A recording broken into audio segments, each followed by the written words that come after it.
Close the doors of your mind from all carnal will, all carnal thought, all emotions, all desires, all fears, all laziness, all doubt. Anything in the center of your mind, within your cranial nerves, within your heart and your mind, within your 12 melanin centers, within your hands and your feet, that control the rest of your body, within your hairs, within your heart and your mind, the thoughts and the hairs that you cannot number. And bring your mind to balance to your testimony of Yahushua, to Yahushua himself, the one who dwells on the inside, the one who gives life and understanding, the voice of Yahuwah in the inside of your mind. But today is a day of freedom. Today is a day of warning. Today is a day that Yahuwah has given his debar to us as a gift, that we may no longer walk after our own thoughts and our own imaginations and our own being, that we may walk according to his higher thoughts and his highest in the highest order, who sits in the highest Shaby'ay, that we may walk in newness of life, that we should not live according to the ways and the cares that we used to before, but we should put down our old self, that the new self may shine forward. So today we acknowledge the one who made the rams on the mountains, the Elohim who formed the eagles, the one who formed the ravens, the one who formed the doves, the one who gave life to all the whales and all the creatures of the earth, gave consciousness to all of the creeping things in the earth, the Ramees, everything that flies about and it has life and understanding that can produce and reproduce in the earth. Yahuwah Elohim, the one who made the 7 mountains, the one who formed the 7 streams and the 7 rivers, the one who gives life to the 7 celestial circles. Yahuwah Elohim, that moves them in their course, in their season, the one who gives life to the 12 stations, that they may shout, that they may shine forth, that they may give sacrifices of praise to him at their appointed month.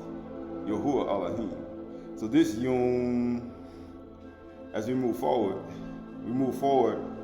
in the fear of Yahuwah, in his fear, and not our own fear, because our own fear will cause us to leave him. Right, so this is Proverbs chapter 8. Proverbs chapter 8, Mashali Proverbs chapter 8. Mashali Proverbs chapter 8, verse 19. Mashali Proverbs chapter 8, verse 19. It says, my fruit is better than gold, even fine gold. So we look at his fruit. He said his fruit, his parah, his pari is better than what you call gold in the world. Right? His fruit, kindness, ahab, joy, peace, patience, meekness, temperance, amunah, self-control, which equals to 9. That's 9 of them. It says that's better than gold. He says, and my yield than choice silver. So he's literally saying my yield in that will be better than gold and silver that you can acquire in the world. Gold is what, $1,800 an ounce? What, silver, what, $450 or $500 an ounce? He said it's greater than that. And he says right here, I walk in the way of righteousness. So what is our righteousness? Our righteousness is we can keep his commandments. And his commandments is valuable. Why? Because Yahuwah says, seek ye first the kingdom and all his righteousness, and all these things will be added to you. He said, I'm greater than that. My fruit greater than that. So his Malkut is based upon his fruit. And the fruit that you produce by following his commandments and doing the things that he commanded, guess what? He said, everything else you want in life, he said, I'll give it right to you. I'll give it right to you. Verse 21 says, granting an inheritance to those who love me and filling their treasury. He said, I'm going to grant you an inheritance. Right, this is Ezekiel chapter 47. Ezekiel chapter 47. Ezekiel chapter 47. Ezekiel chapter 47.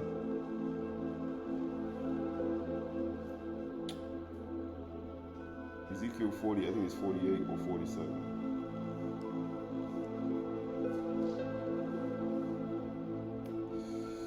Let's see.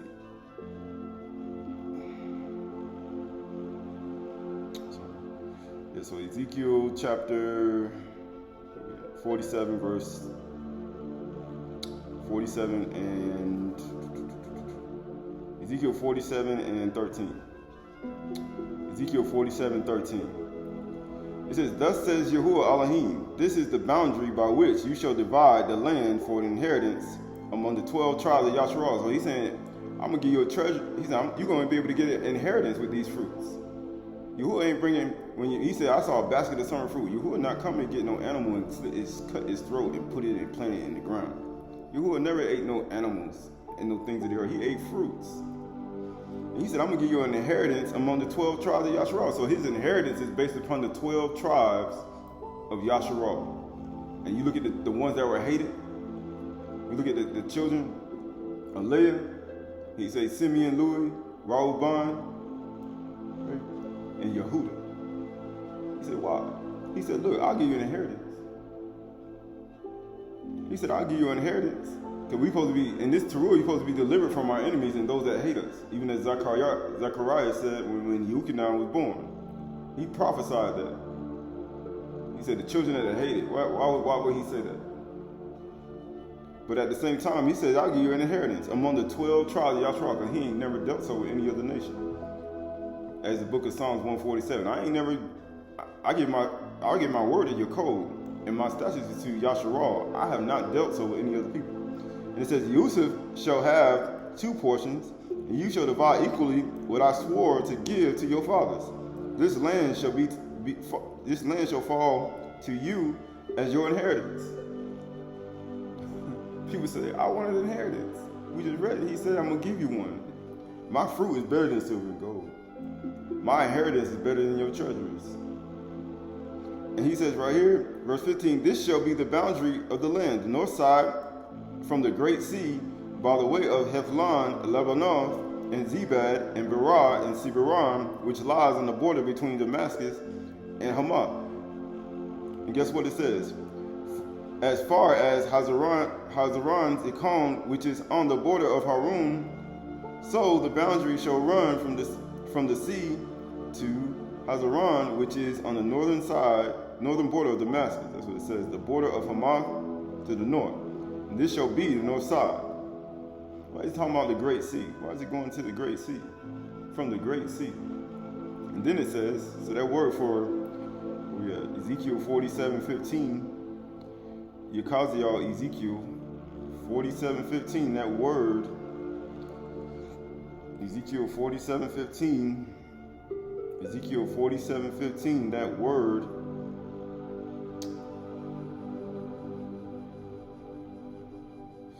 right? Look at that word for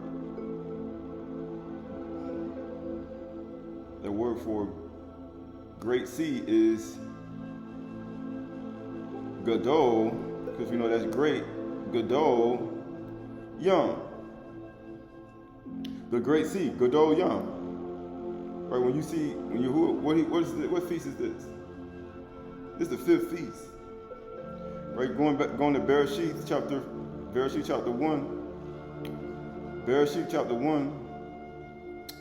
chapter 1, verse 5. Actually, Bereshit chapter 1, Bereshit chapter 1, Bereshit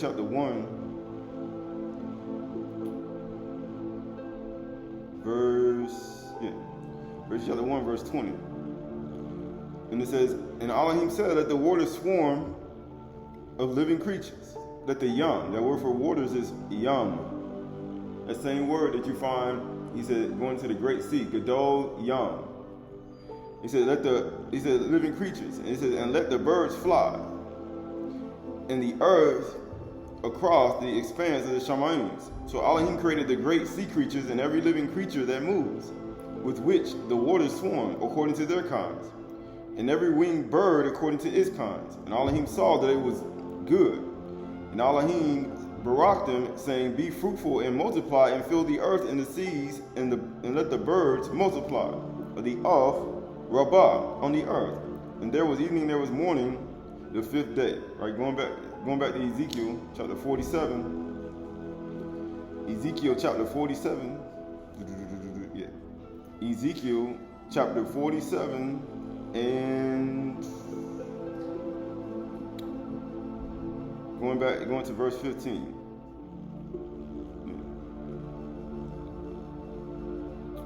15.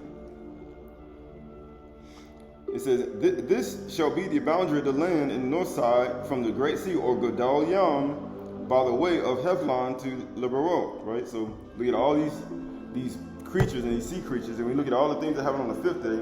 We start looking at this inheritance land. He's saying, why? Because when you start looking at all of the inheritance that we talked about last night, we talked about before, we talked about all, he said, let the birds multiply. And we look at all of, he said, the four corners of the earth. We're looking at the four corners of the earth, and we're looking at, he said, it's going to inherit and be among the 12 tribes. But it says right here, verse 17, so that the boundary shall run, verse 17, so that the boundary shall run from the sea to Hazaraon, which is on the northern border of Damascus, and the border of Hamath on the north. This shall be the north side. He said, this shall be what? The north side. On the east side, so you got north and east, the boundary shall run between Haran, Damascus, along the Yarden, between Gilead and the land of Yasharal, and the eastern sea, as far as Tamar. This shall be the east, right? Of course, you don't know these actual locations, and these, of course, you know these names been changed over 50 years, so even the names they use to even describe the land and the places have been changed. They even changed that. Just stack, you got one name, the original name, stacked on another type of name, stacked on another type of name, stacked on another name, and you got like maybe the sixth name they named it. And then they put it in a book and say that's the name of it, or that's the location. So you literally got over 6,000 years of people just stacking names on top of each other after they conquer it over and over and over and over again. Because the conqueror changes names of the lands to his own names. Right, so, and it says right here, verse 19, on the south side, it shall run from Tamar as far as the waters of Meribah Kadesh. From there along the brooks of Mizraim to the Great Sea. He said to the Great Sea. Gadol Yam. And it says, this shall be the south side. And on the west side of the Gadol Yam shall be the boundary to a point opposite of Labon Hamath. This shall be the west side. So shall you divide this land among you according to the 12 tribes of Yasharal. So everybody reads this book, but for some reason, everybody just forget. He said the inheritance is going to be with Yasharal, and the inheritance of the land is going to be with the 12 tribes. But for some reason, people keep reading it and they keep saying it's something else. That don't mean anything. It does mean something, and it says right here. Ye shall allot it as an inheritance to yourselves and for the sojourners who reside among you and have had children among you. Those who live with you and those who had children with you, because we have people who are among the 12 tribes and they had children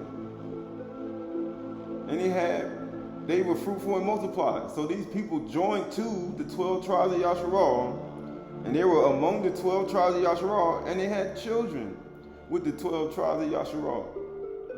Inside of the 12 tribes, inside the inheritance, people. And guess what it says? They shall be to you as a native of the children of Yasharal. He said they're going to be just like you. We talked about all them equals. From all over these places. There's a lot more too. He said they're gonna be an inheritor with you. They all gonna be an inheritor with you. They're all gonna have children with you, among you, and you're all gonna be together. And whoever does come. And it says with you they shall be allotted an inheritance among the tribes of Yasharal. In whatever tribe this sojourner resides, so whatever tribe they want to be. If they want to be with Louis, if they want to be with Issachar, they want to be with Yehuda, if they want to be with Gad, if they want to be with Shamuan, if they want to be with Rahoban, they want to be with Dan, or if they want to be with the different tribes, whatever one they want to be with, God, if they want to be with whatever tribe they want to be with, he said, I could be with them. They could choose. They choose what tribe they want to be a part of. He's talking about, yeah, they choose what tribe they want to be a part of. And then they go live among them. And they get an inheritance with them. Right? And it says right here, And they shall be to you as a native born of the children of Yasharal. With you they shall be allotted an inheritance among the tribes of Yasharal. In whatever tribe the sojourner resides, there you shall assign him to his inheritance. So you gotta give him it. And people say, you can't come among the 12 tribes. You ain't a part of the inheritance. He said, if they come among you, if they sojourn with you, he said, there you shall assign him his inheritance, declares Yahuwah Elohim. Yahuwah said, you gotta give them inheritance with you. He said, you have to. And he said, you must. He said, you must. Right? Going to chapter 48, verse 1. He said, these are the names of the tribes beginning with the northern extreme. The northern extreme. He said, the northern extreme. Get what he said. Beside the way of Hethlon and Lebo Hamath, as far as Hazaron, which is in the northern border of Damascus over the great Hamath, and extending from the east side to the west. Dan, one portion. Whoever wanted to be with Dan, they could go get an inheritance with Dan. Adjoining to the territory of Dan, and from the east side to the west side, Asher. If you want to be with Asher, there's some more information. We got to learn about Asher. Most people don't know about it. They don't know. And it says Asher. It says adjoining to the territory of Asher, from the east side to the west side. Naphtali, they fast people. You know how Naphtali is. Naphtali can run. He's swift on his feet. Matter of fact, he more swift on his feet like crouching tiger, hidden dragon. Naphtali, right? And it says one portion adjoining to the territory of Naphtali, from the east side to the west side. Manasseh. You know Manasseh. Yehuda, when Yehuda first made Manasseh, because Yehuda was the strongest. Manasseh in Book of Yasher touched Manasseh. He said, man, you gotta be from, he ain't never met Manasseh. He's like, you gotta be one of the sons of Yasharal. Yusuf ain't even revealed himself yet. He just knew by his strength. One portion adjoining to the territory of Manasseh, from the east side to the west side. Ephraim, one portion. He said, Ephraim, he said, name me fruitful. He said, be fruitful and multiply. Right? It says what? Adjoining to the territory of Ephraim, from the east side to the west side. Rehoboam, a son. He said, you want to be with the firstborn? He said, guess what? You could be with them. Adjoining to the territory of Rehoboam, from the east side to the west side. Yehuda, one portion. Adjoining to the territory of Yehuda. From the east side to the west. You want to be with Yehuda? You want to be praising? That's what Yehuda means. Praise. He said, you want to be with Yehuda? Because it ain't counted according to birthright. For Yehuda prevailed before them all. And amazingly, what does Yasharal mean? Yahuwah prevails. And it said Yehuda prevailed before them all. And guess what it said? You want to be with Yehuda? He said, you saying something. And then it says right here, shall be the portion which you shall set apart. Right? And guess what it says? Sorry. Adjoining to the territory of verse 8, adjoining to the territory of Yehuda, from the east side to the west side, shall be the portion which you shall set apart, 25,000 cubits in its breadth and length, equal to the tribal portions, from the east side to the west side, with the sanctuary in the midst of it. With the sanctuary in the midst of it. So in the inheritance, there was only one sanctuary in the midst of 12 tribes. There's only one sanctuary in the midst of 12 tribes. Right? And then it says right here, verse 9 says, the portion that you shall set apart for Yahuwah shall be 25,000 cubits in length and 20,000 cubits in breadth. So he's measuring it out. These shall be the allotments of the Qahalath portion, and the priest shall have an allotment measurement of 25,000 on the northern side and 10,000 cubits breadth on the western. And all this is a part of it. Right, skipping over.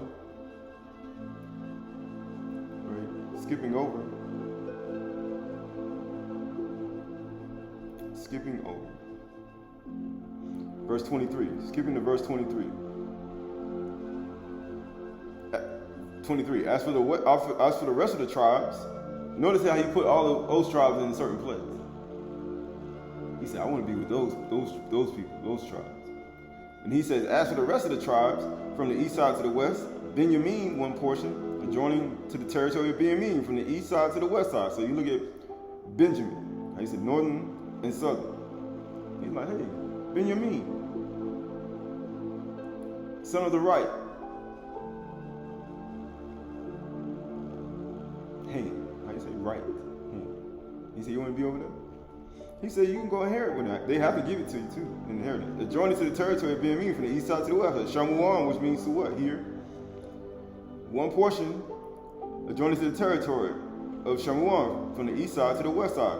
So if you good at hearing, guess what? I'm going to be with Shamuan. He said, Yitzhakar, one portion. Yitzhakar know all about the times, and the luminaries, and the stars, and all these things. He said, if you want to be with them, go get an inheritance with them. Adjoining to the territory of Yissachar, from the east side to the west side. Zabulon, one portion, adjoining to the territory of Zabulon, from the east side, the west of God, one portion. Adjoining to the territory of God to the south, and its boundary shall run from Tamar to the waters of Meribah Kadesh. From there along the brooks of Mizraim to the great sea. This is the land that you shall allot for an inheritance. He said, my fruits are better than silver and gold. My inheritance is better than it. I mean, I'll stack up your treasuries. Right? And notice how it says to the great sea. I'm on the trial of Yasharal. These are the portions you declares Yahuwah Elohim. Right? Going back to Mashali Proverbs chapter 8. Mashali Proverbs chapter 8. Proverbs chapter 8.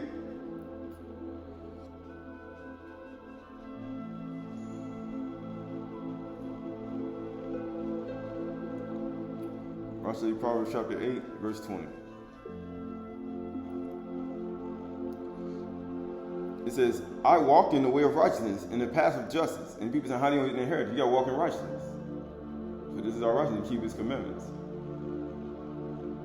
You have to walk in righteousness. For the commandment is a lamp, and the Torah is a near. For the commandment is a near, and the Torah is a light. But it says right here, it says, granting an inheritance to those who love me. So those people who joined the 12 tribes, they love you. They love Yahuwah. They love his name. They love the 12 tribes. So therefore, they can get an inheritance. And love is the first fruit of the Ruach. That's the first fruit. Love. That's the first Ruach. He said, they love me, my name, they love my commandments, they love you. Then they can get an inheritance with you. And you got to give them their portion. If you don't, Yahuwah says you're a liar. You mistreat people. You hate people. Because they love me, I love you. You know who is? You turn to me, I'll turn to you. You love me, I love you. They love me, why don't you love them? And then it says, and then it says, granting an inheritance to those who love me and filling their treasuries. Yahuwah possessed me at the beginning of his work. So you look at all that. Right, so this is the book of Matthew 18 and 1. Matthew 18 and 1. Matthew 18 and 1. We say, this is why people say, why you need to give the people their inheritance? They want to join with the 12 tribes and they have another people, another race, another people. You know, people try to, put all these tags. You say, why? Oh, there's a reason why. This Matthew 18 and 1. And at that time, the disciples came to Yahushua saying, who is the greatest in the kingdom of Shamayim, the Malkut? You're talking about like the inheritance. Who is the greatest in the inheritance kingdom? He says, and calling him a child, he put him in the midst of them and said, how many disciples Yahushua had? 12. How many tribes are there? 12. And what was the sanctuary? In the midst of the inheritance. And he said, who the greatest? And you see how slick, you see how smart Yahushua is? People say how intelligent he is. Yeah, now Shama, he able to pick up on all that and able to come up with this scenario. And he says, and calling to him a child, he put them in the midst of them and said, which means he just put them in the sanctuary, in the midst of the 12 tribes. He did that quick. And people say, I want to play with Yahusha like that. Man, the man knows way more than us. He can figure us out. He can make us look like, man, he did that quick. And he said, truly I say to you, unless you turn and become like children, you will never enter the kingdom of Shaby'ay. So basically he just said, all you people around me, talking about who great, all you disciples. He said, if you don't become like this child, you ain't gonna understand nothing I'm saying to you. Because they grown right there. They grown right now. He said, you ain't gonna understand nothing I'm saying. If you don't come like a child, you ain't getting in here. And he took a child, and guess what he said? He said, turn it. If you don't turn and become like children, you will never enter the kingdom of Shaby'ay. Whoever humbles himself like this child is the greatest in the kingdom of Shaby'ay, which means he said, why he said they're the greatest? Because the child loves me. And you know how children are. When the child care and love about you, that child gonna love you to death. And go what he said. Whoever receives such child in my name receives me. What do you mean? Whoever receives those who want to get an inheritance with the tribes of Yasharal, you receiving me. And guess what you got to do? But whoever causes one of these little ones who believe in me to sin, why you mean believing them to sin? Because he said, righteousness, I dwell in righteousness. And greater inheritance those who love me. They love me. They love my commandments. They love what I say. They do what I say. Matter of fact, they love you. And if you don't receive them and give them their inheritance, this is what's going to happen to you. But whoever causes one of these little ones who believe in me to sin, it will be better for him to have a great millstone fastened around his neck and be drowned in the depths of the sea. What sea? The great sea. Gadol Yam. He did it that fast. He said, I'm going to drown you in that Gadol Yam where the border's at. He said, if you don't give them people their inheritance and they love me, and they humble themselves like children, and they can get in, how else are they going to get their inheritance? They got to humble themselves down and put away all the gods and the things of the world to come and be with the 12 tribes of Yasharal and love and have righteousness and care. But you see, he said they got to be that. If you can't do that, then how are you going to get it? And then he says, verse 7 says, woe to the world for the temptations of sin. For it is necessary that temptations come. So it has to come. But woe to him to whom the temptation comes. And if your hand or your foot causes you to sin, cut it off and throw it away.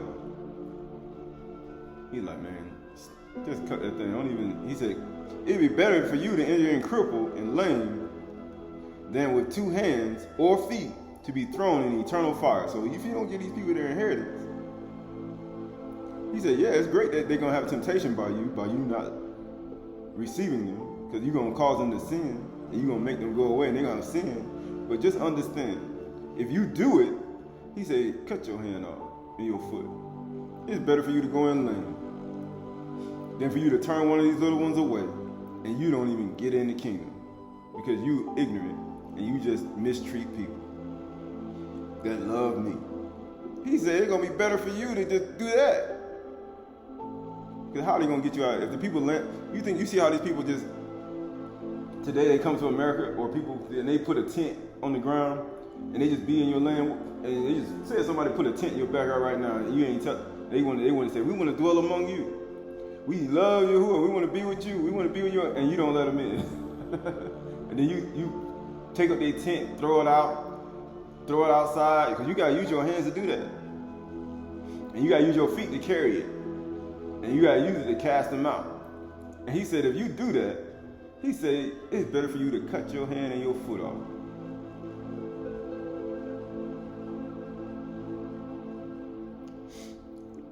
And he says, crippled and lame than 2 hands and 2 feet. Because you got to do that with your 2 hands and feet. How you going to get them people out? If they come and say, I wouldn't want to get inheritance with you, we love you. We want to keep his command. We love you. We love him. We want to be with you. We want to be with you. And then you say, I don't want you here. What do you think Yahuwah thinking about? He's like, man, it's better for you to cut your hand off and your feet, so you can't walk and do that no more. Or use your hands. And it says, he says, 2 hands and 2 feet thrown in eternal fire. And if your eye causes you to sin, tear it out and throw it away. It'd be better for you to enter into life than to have 1 eye with 2 eyes be thrown in the hell, in the Sheol. He's like, it's better for you to do that. So this is the book of Revelations, Kazum, chapter 7. He said, why this all important? Because he said, this is Taruah. He said, you got to disturb sights and all inside of people. Because some people got them. He's like, man, it's some people. And he says, verse 7 says, 7 and 1. It says, and after this I saw 4 Malachim, a Arabah Malachim. Remember we looked at the altar and it had what? 4 Arabah horns on it, on the 4 corners of it, standing at the 4 corners of the earth, holding back the 4 winds of the earth, and note that no wind might blow on the earth or the sea or against any tree. Right? Seas and waves roaring, for Yahuwah getting ready to judge the earth. But he says, it's holding it back. And I saw the Malachims ascending here we go. That no wind might blow on the earth and the sea or against any tree. Then I saw another Malachim ascending from the rising of the sun. From what? From the dawning. When did Joshua, Yahusha, get up in the morning? When did they blow the Taruah and walk around 7 times? At the dawning of the sun. And with the seal of the living Elohim. And he called with a loud voice to the 4 Malachim who had been given power to harm the earth and the sea. He's going to harm the great sea, the Yam, the earth. He's going to earthquakes, storms and seas raging, hurricanes. What does Taruah mean? Tempest, hurricane, Safat, earthquakes. When the Malachi landed, when Yahushua was risen, he said, who's going to roll back the stone? The Malachi descended and the earth shook and it rolled back the stone. Malachi called earthquakes. And guess what it said? And it said, then I saw another Malachim ascending at the rising of the sun with the seal of the living God. And he called with a loud voice, oh, you mean a Taruah? Oh, when did Yahushua get up? Joshua and the people get up? He said, don't you sound until I tell you to sound. Amazingly, you got somebody saying that right now. You have somebody saying that right now, a Malachim. And he said, with a loud voice, a Taruah, a shofar, to the 4 Malachim. So he sounded with a Taruah to these 4 Malachim. He just sounded his alarm. He's screaming out to them. And what did he say? With a loud voice, to the 4 Malachim who had been given power to harm the sea, earth and the sea, saying, do not harm the sea, the earth and the sea, or the trees, until we have sealed the servants of our Elohim in their foreheads. So they got to do that too. And he said, don't even do it. Which means they got to obey the commandments. They got to keep the commandments. And then humans on earth, I ain't got to keep the commandments. Even the Malachim got to keep the commandments. So they can get an inheritance. How is they going to dwell with you? So if somebody say, I love you, I want to keep his command, I want to walk in his ways, you got to give him inheritance. Or Yahuwah should say, you know what I'm going to do to you? Because Yahuwah is love. And they love me. And they get inheritance. You know what I'm going to do to you? And you see what Yahuwah do when you don't love. He say, go read Matthew chapter 18. You see what he do to people who don't do it. That's how serious he is about love. And it says right here, saying, do not harm the earth or the sea, until we have sealed the servants of our Elohim in their foreheads. And I heard the number of them were sealed, 144,000.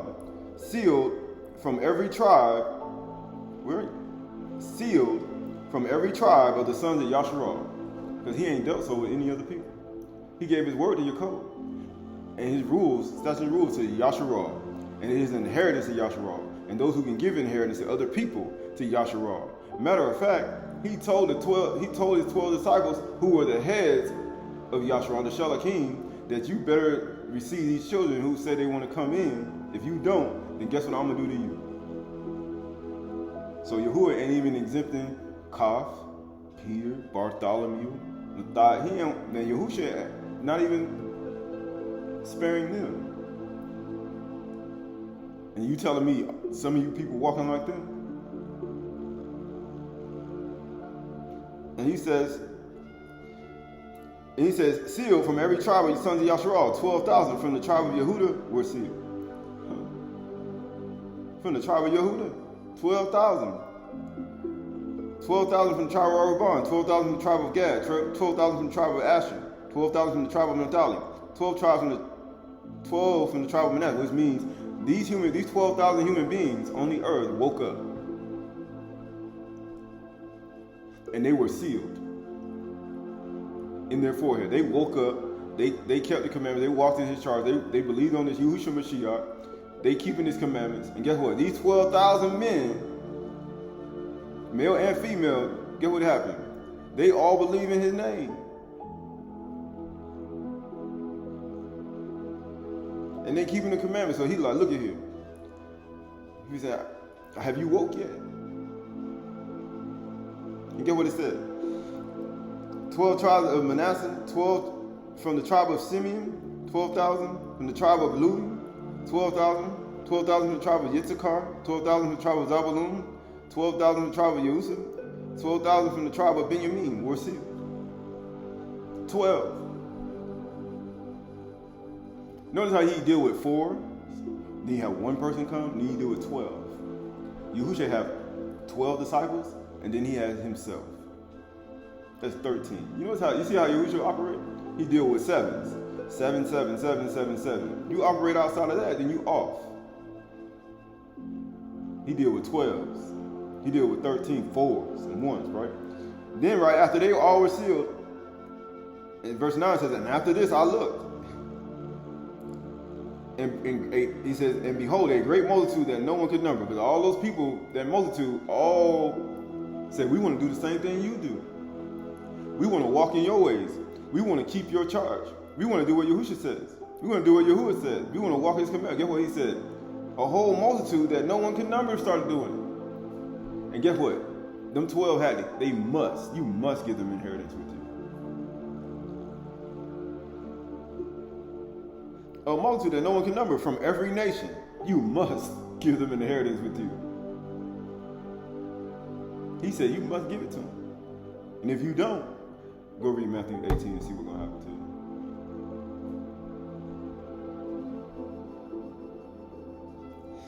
And then it says, from all the tribes of the people and languages standing before the throne and before the Lamb.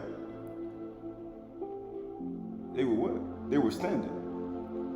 They were all standing.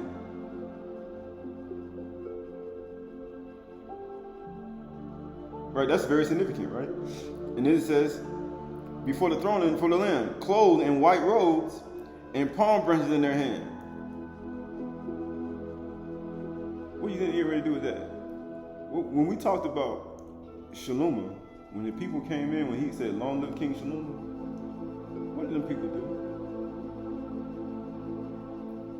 And then what did happen to the earth? The earth shook. But let's see. And it says they had palm branches in their hands and crying aloud, salvation belongs to our Elohim who sits on the throne and on the Lamb. Long live the King, Malak.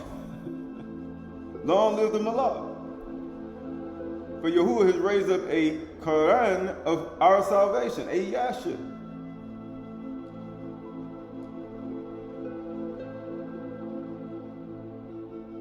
And they said, who shall be able to stand? These people are.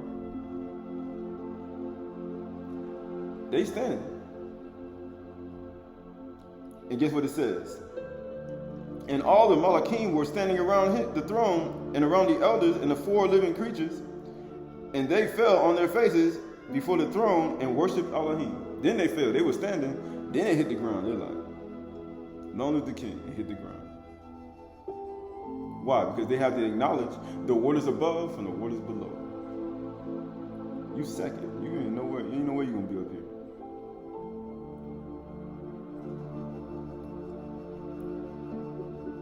So that means the 4 living creatures, the Malachim, the elders, and all the people, all the Malachim, they all hit the ground.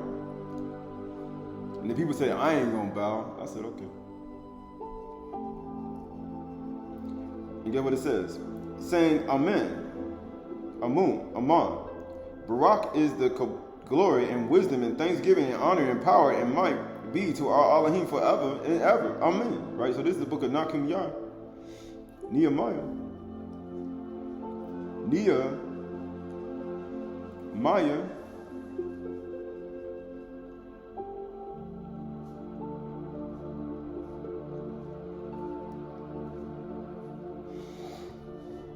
Nehemiah.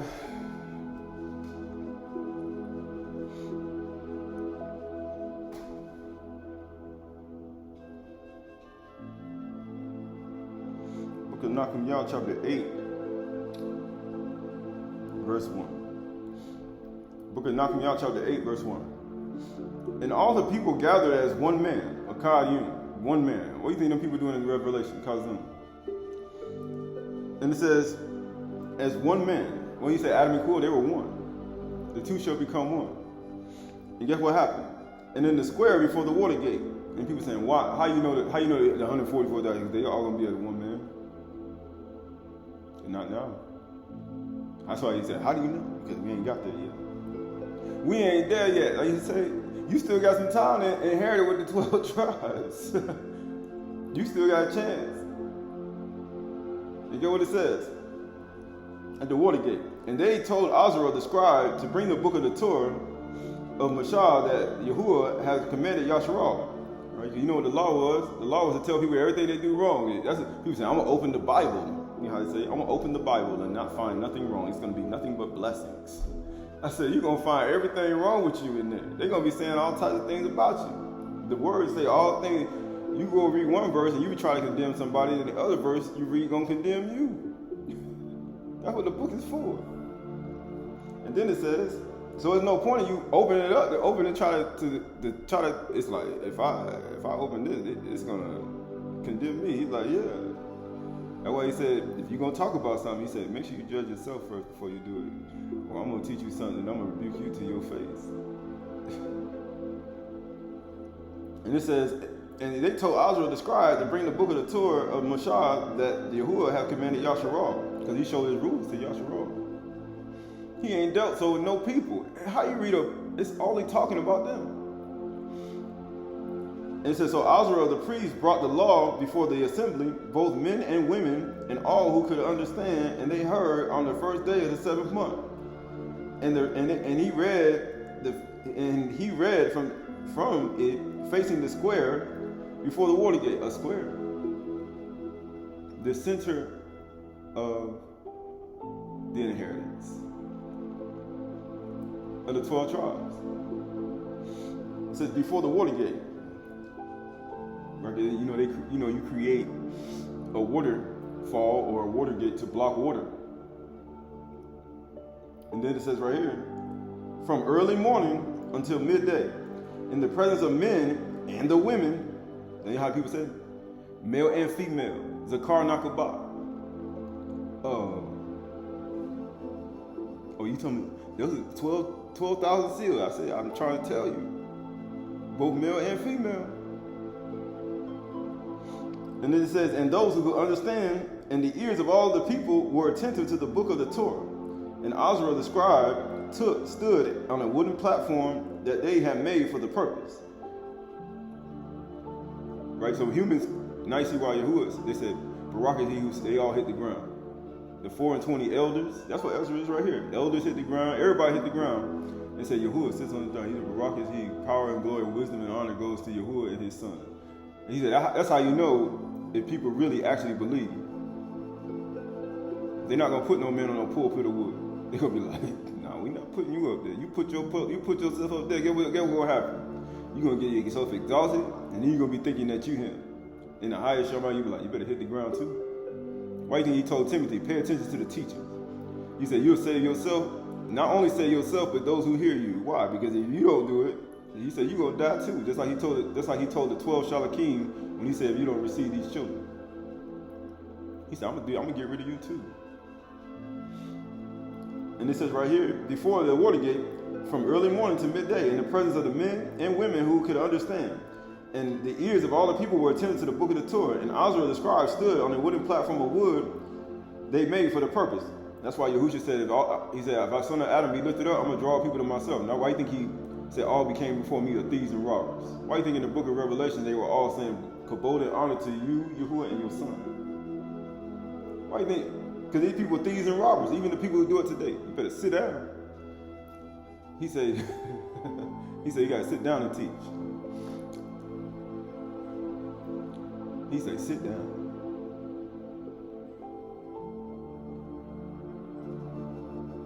Because it ain't you. And it says right here, that's why he said the leader got to be the one who serves. The greatest among you should be the youngest. And the leader is the one who serves. You'll be like a little child. And get what it says. And it says, so you can get in. How is a husband or man or a person of a household going to lead his family into the kingdom if he can't humble himself like a child and become as the youngest? And the leader is one who serves. How are you going to get in? You're not. He said you won't be able to enter it. It'll be beyond your comprehension. And then it says, those who could understand, and the ears of all the people were attentive to the book of the Torah. And the Azra, the scribe, stood on a wooden platform that he made for the purpose. And besides him stood Matthiah. Of course, we know the names. We went over that before. We're going to skip over to verse 6. And Azra baraked Yahuwah, the great Elohim, and all the people answered, Amen, Amen, and lifted up their hands. That means they were standing. And it says, and they bowed their heads and worshiped Yahuwah with the faces to the ground. Then everybody in the place, they like, man, they get on the ground. Just like they did in the book of Revelation. They all hit the ground. They like, we stood at first. Barak Yahuwah, yes, yes, hallelujah. Then we like, let's get on the ground. Because we need to get on the ground. Let's see why they had hit the ground. This verse 9. And Nahman, who was the governor of Azra, the priest, the scribe, and the Levites who taught the people, said to all the people, this day is Qahalath to Yahuwah, your Elohim. Do not mourn or weep, for all the people wept as they heard the words of the law. Because you just found out everything you did wrong. And they said to them, go your way, eat the fat and drink sweet wine, and send portions to anyone who have nothing. Ready for this day is Qahalath to Yahuwah, our Elohim, and do not be grieved. For the joy of Yahuwah is your strength. It means loud shouts, the Taruah. That's what it means, a joyful shout. He said, why we practice this? He said, you practice it because it makes perfect. It makes improvement. Why would he say that? He said, why? Because you have to do it. Because if you don't know, then guess what happens? People say, why Yahushua said the son of Adam be I'm gonna draw people to myself? Because he had to do that. Because if I don't get people to me, y'all gonna be worshiping a human being. You gonna be worshiping him. And then you gonna forget about me, you gonna forget about my father and the highest Shaby'ay. He said he thieves and robbers. And then guess what it says? Go your way, eat the fat and drink the sweet wine, and send portions to anyone who has nothing ready. For this day is Qahalath to our Elohim, and be not be grieved, for the joy of Yahuwah is your strength. So the Levites calmed all the people, saying, be quiet, for this day is the Qahalath, do not be grieved. But amazingly, what the Levites doing? They making it seem like they ain't did nothing wrong. They make it seem like they ain't got no sin. What Louis doing? They make all these people make it seem like they ain't got no sin. Right? What's going on? It said, all the people went their way to eat and drink and to send portions and make great rejoicing because they had understood the words that they declared to them. Yeah, of course, because they understood it. Thou shalt not. But they didn't understand that. They didn't understand Yahushua Mashiach. They didn't understand him according to the Torah. And on the get what it says. And on the second day, the heads of the fathers' houses of all people, with the priests and the Levites, came together to Azra the scribe in order to study the words of the Torah. What do you think they studied for after the first day of the seventh day? The seventh day of the first month. They're going to go study. People say, I ain't got to study. Why they want to go study? It's because they getting ready to go on Kafar. And they said, man, we doing stuff wrong on the seventh day, first day of the seventh day. We got 10 days to find out what else we doing wrong.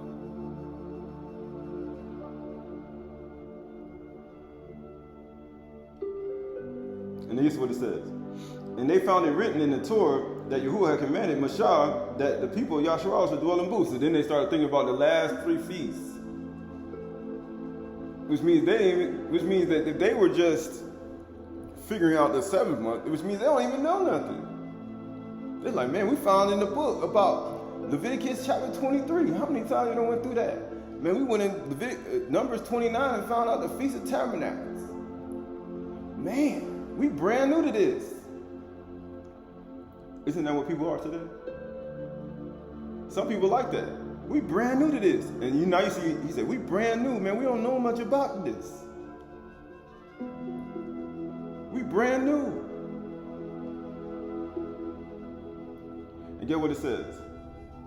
And they found it written in the law, the Torah, that they have commanded Mashah, that the people of Yasharal should dwell in booths during the feast of the 7th month, and that they should proclaim it and publish it in all their towns in Jerusalem, which means Jerusalem was dumb. They say they were stupid, which means they were stupid here, and then Yahushua like, oh, fools and slow of heart to believe all that the Nabi have spoken. After he rose from the grave, which means everybody was just not really that bright when it came to the Torah. You see how fast he condemned the disciples when they said who the greatest? They weren't really that intelligent. He's like, you don't know this? How you don't get this? Go out to the hills and bring branches of olive and wild olives, right? But they had to do all that. They had to really recant everything and really get it back to how it was. So this ain't no overnight thing. People say this is like, no, this ain't no overnight thing. To get to one, go abounding and abounding, like, he said, I gotta learn the Torah, right? Then you gotta look up, then once you learn the Torah, then you have to abound it more so you can get an inheritance. Because you gotta transform to fly. You gotta transform to fly. Right, so this is the book of, he said, you gotta transform.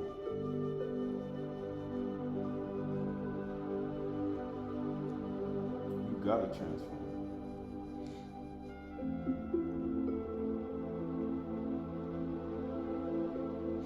All right, so this is the book of Song of Solomon, Shir HaShirim, chapter 1, verse 2. Song of Solomon, chapter 1, verse 2. Song of Solomon, chapter 1, verse 2.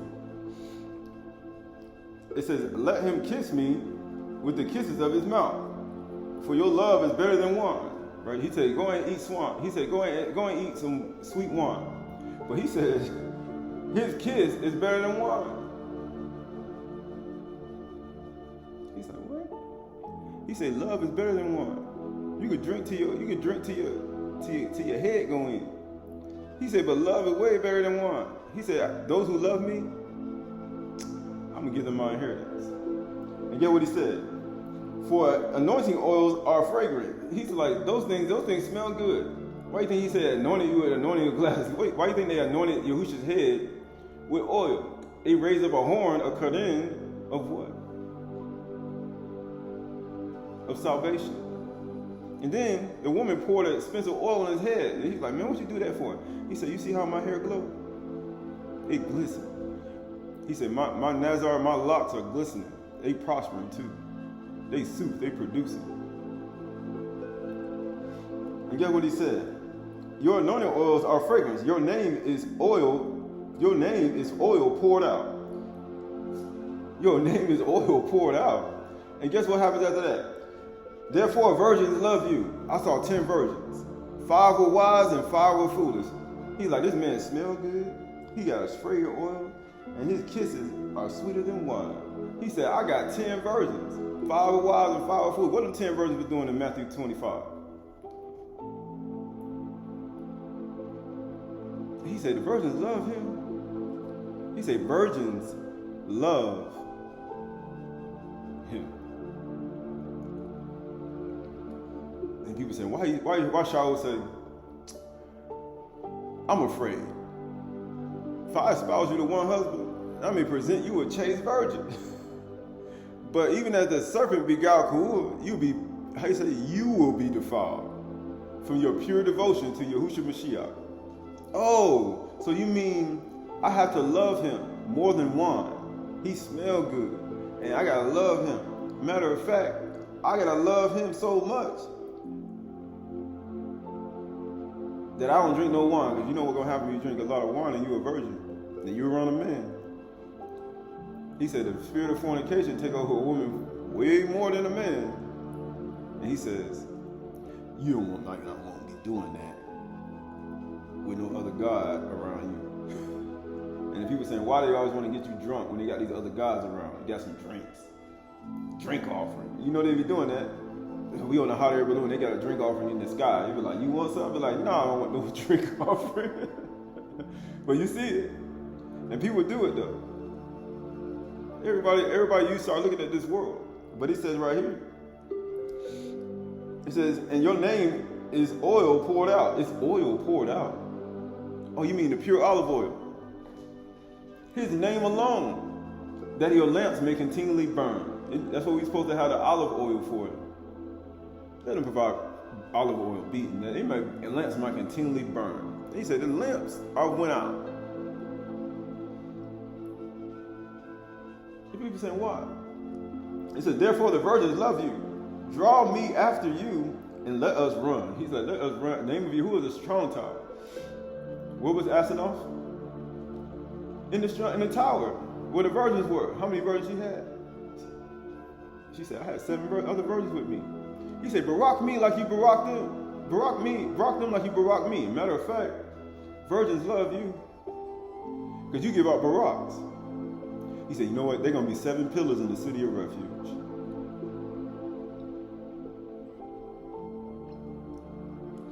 And it says, draw me after you and let us run. The king has brought me into his chambers. He's like, the king had opened unto us. He said, I don't know you. Who should I don't know. I only know virgins.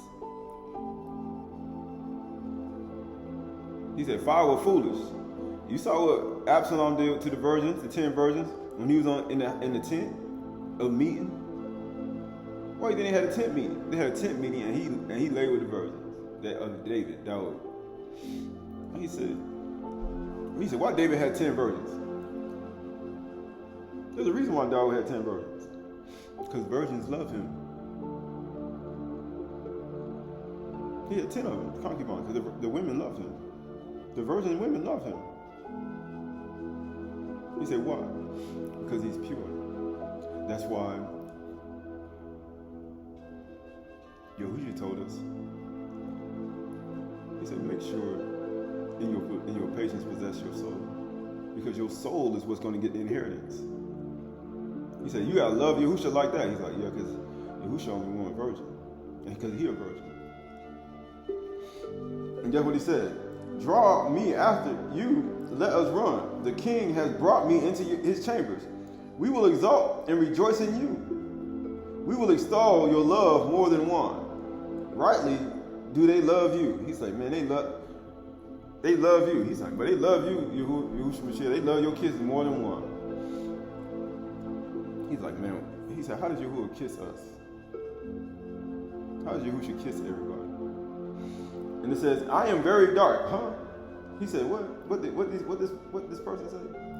He said, I am very dark, but lovely. I'm black. I'm dark as heck. He said, I get black. I'm in the sun. He said, what happened when you sun? I am dark, but lovely, O daughters of Jerusalem. Basically telling you, I'm the man you want. I'm the man you want, 10 virgins. You virgins, hey, daughters of Jerusalem. Hey, you 10 virgins, I'm the man you want. He said, I'm a virgin. I give kisses, and it's sweeter than wine. I smell good. And what else he said? I'm going to give you an inheritance too. And yet, you know what happened when the father don't have no son in the inheritance? When the women came to the Mashah, our father don't have no son. So what the inheritance went to? The daughters. Because when Yahuwah killed his son, when his son died, your father had no son of him. So who got the inheritance? The daughters. And you know what happened after that? Yahuwah said, the daughters are right. Because they love the son. And get what it says. Get what it says.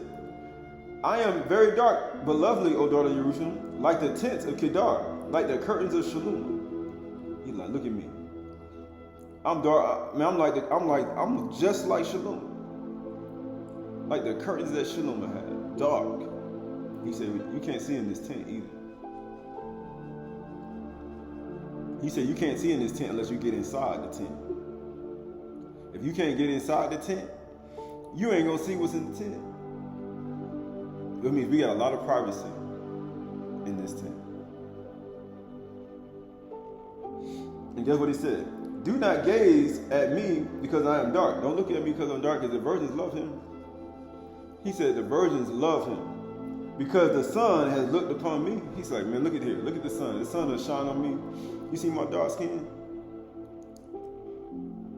You see how dark my skin is? And get what he said? My mother's son were angry with me. Everybody mad because I look good. Because I'm dark and all the virgins love me. So all the other men jealous. All the other sons, because you taking all the virgin women. He's like, yeah. He's like, because they love me. Yahusha like, they love me. And get what he said? They were angry with me. And people was like, why they hate Yahusha's word? He said, why? Yahusha like, they hated me without a cause. He said, why do you think they hate him without a cause? Because he was attracting all the virgins. For some reason, all the women just come to him. Why are they going to you? And guess what he said? My mother's sons were angry with me because they made me a keeper of the vineyards. He said, they made me be a slave. My mother's sons, they put me out in the field because they want to keep me away from, because the virgins love me. Who that sound like? But my own vineyard, I have not kept. They literally punished me, made me go take care of other people's vineyard, and I didn't even get the chance to do my own vineyard. You know what he said? Tell me, you whom my soul loves, where you pasture your flock.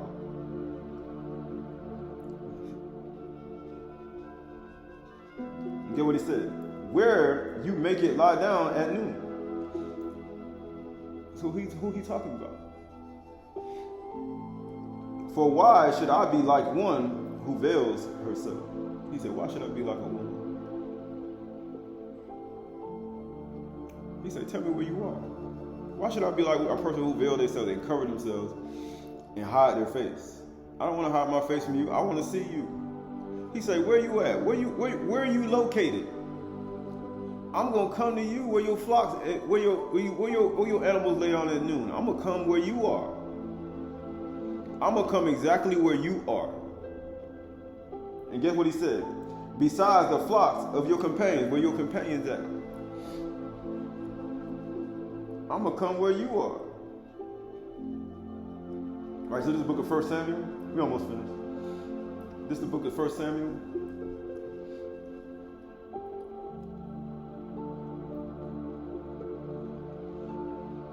This is the book of 1 Samuel. 16. 1 Samuel 16. 1 Samuel 16. 1 Samuel 16, all of Shemuel 16 and 1. It says, Yahuwah said to Shemuel, how long will you grieve over Saul? Since I have rejected him, from being Malak over Yasharal. Fill your horn with oil, your Karim with oil, and go. And I will send you to Shai the Bethlehemite. For I have provided for myself a king among his sons. And Shaby'ay said, he said, my mother's sons, they are angry with me. And get what he said. And Shaby'ay said, how can I go? If Shaul hears, he will kill me. Because he angry. He said, man, hold up.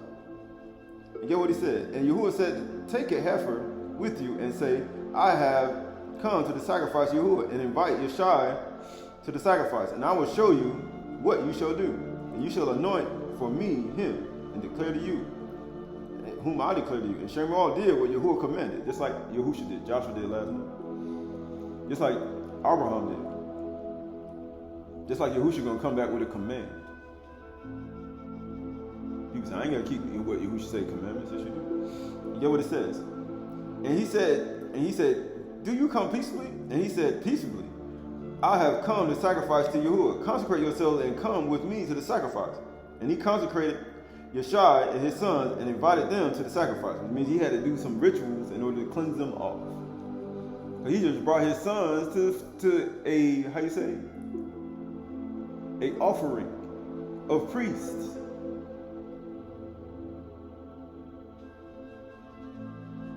He just brought his sons. They had to be properly cleansed in order to do the offering of the priests.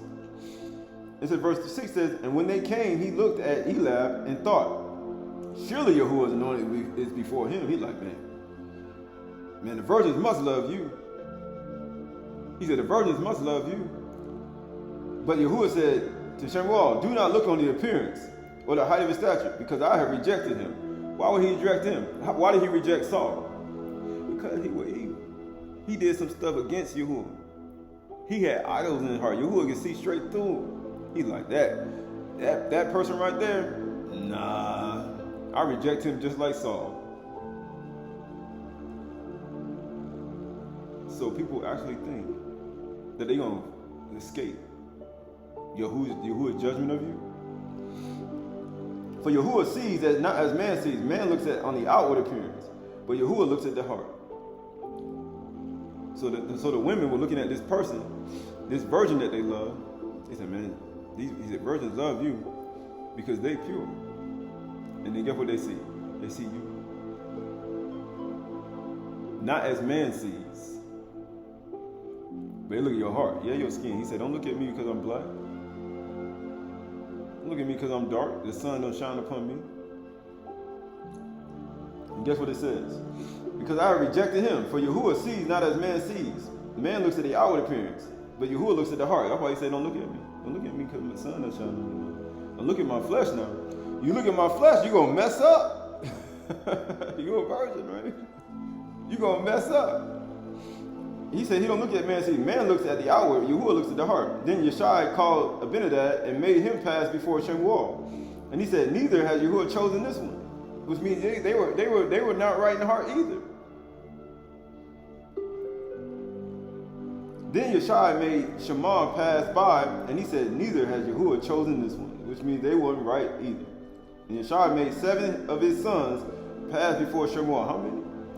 7 of his sons passed through Shammah. What month we in? We in the 7th month.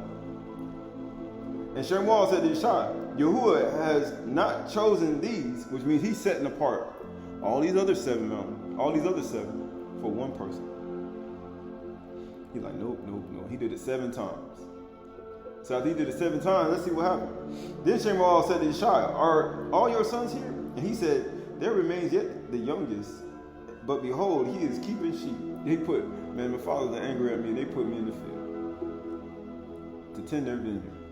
As a matter of fact, I can't even tend to my own. He said, but he is keeping sheep. And Shammah said, Yeshai, send him and get him, for he will not sit down till he comes here. And he sent and brought him in. Now he was ruddy. I said, he wasn't ugly. He said, don't look at me because the sun don't shine on me. For I'm black, I ain't ugly. Because you were ruddy. That's what happened when you out there keeping sheep. He said, you get ruddy. He would say, I want to get ruddy. I want to get beautiful. He need to go out there and go keep some sheep getting the sun. And he had beautiful eyes. He said, don't look at me. He said, you have beautiful eyes and was handsome. And Yahuwah said, arise, anoint him, for this is he. He's like, this. That's the one them 10 virgins gonna love. That's the one that everybody gonna want. He said, they love you. They love you, Yahushua. They love you. Let's see what happens. He said, don't look at me. Yahuwah don't look at the outward of the countenance. Yahuwah looks at the inward man. Right? So this is, he says,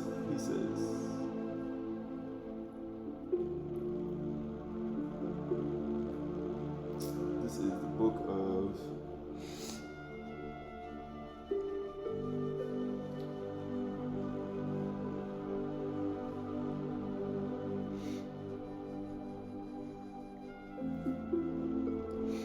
book of 1 Samuel. Sorry. 1 Samuel.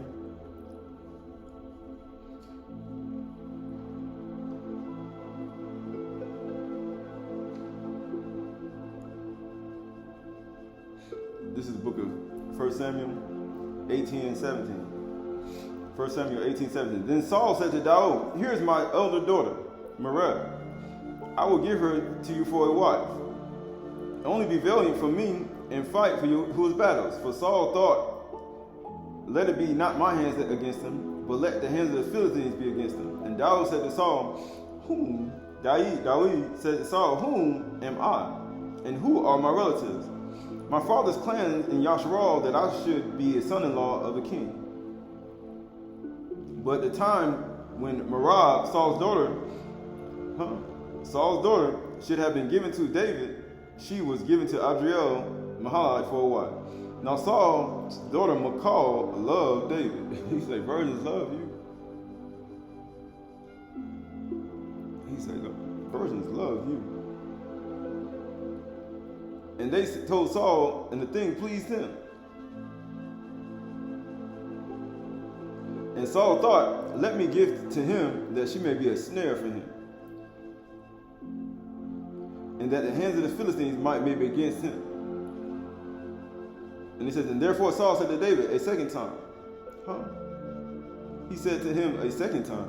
How many times did Yahushua cry on the totality? 2 times. Matter of fact.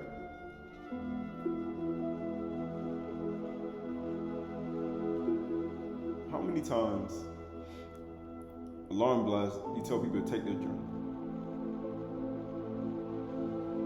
The east and the south. 2. And then it says, You shall not be my son-in-law. And Saul commanded his servants, speak to David in private, and say, because the king has delight in you, all his servants love you.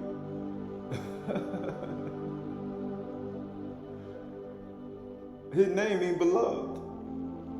He said, all of them love you. Now then become the king's son-in-law. And Saul's servants, because everybody gonna want you. When you like that, and all the virgins love you, they're like, man, be my son-in-law. Everybody wants you a part of them. And Saul's servant spoke these words in the ears of Daud, and Daud said, does it seem you a little thing to become the king's son-in-law, since I am a poor man and have no reputation? And the servants of Saul told him thus, and so did Daud speak. Right, so we're going to skip over that. Right, so this is the book of Genesis.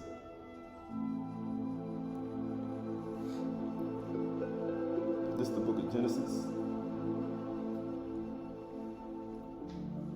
This is the book of Genesis. This is the book of Bereshit, Genesis 29 and 9.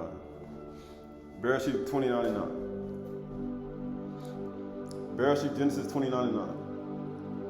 And it says, and while he was still speaking with him, Rachel came with their father's sheep, for she was a shepherdess. What did Song of Solomon say? He said, where you at? Where do your sheep lie on that noon at? I'm gonna come meet you there. He said, I'm gonna come meet you there with your sheep. And I'm gonna come see you. Where you are. Where are you located? Now as soon as Jacob saw Rachel, the daughter of Laban, his mother's brother, and the sheep of Laban, his mother's brother, Yaakov came near and rolled the stone from the well's mouth and watered the flock of Laban, his mother's brother. And then the sugar song told me, he said, mother's son was mad at me. And they put me in the field. I didn't even get a chance to take care of my own sheep. My own flock. They had me working for other people. Where are you located at? I'm going to come find you and be where you are.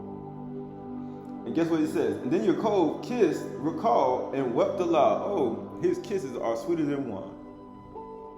He said, virgins love you. And guess what he said?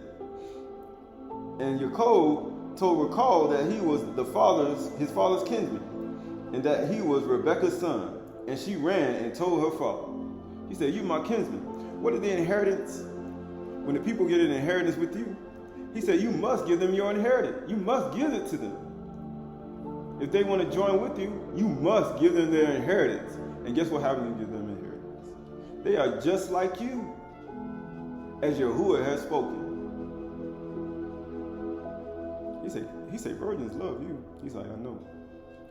And guess what it says? And that you Rebekah's son, she ran and told her father. She ran.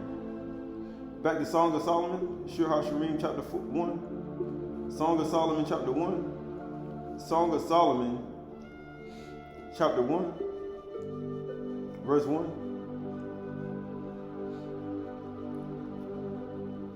Song of Solomon, chapter 1, verse 3.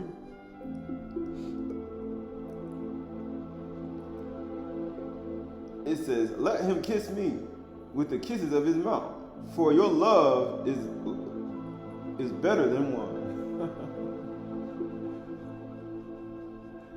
You get what you said?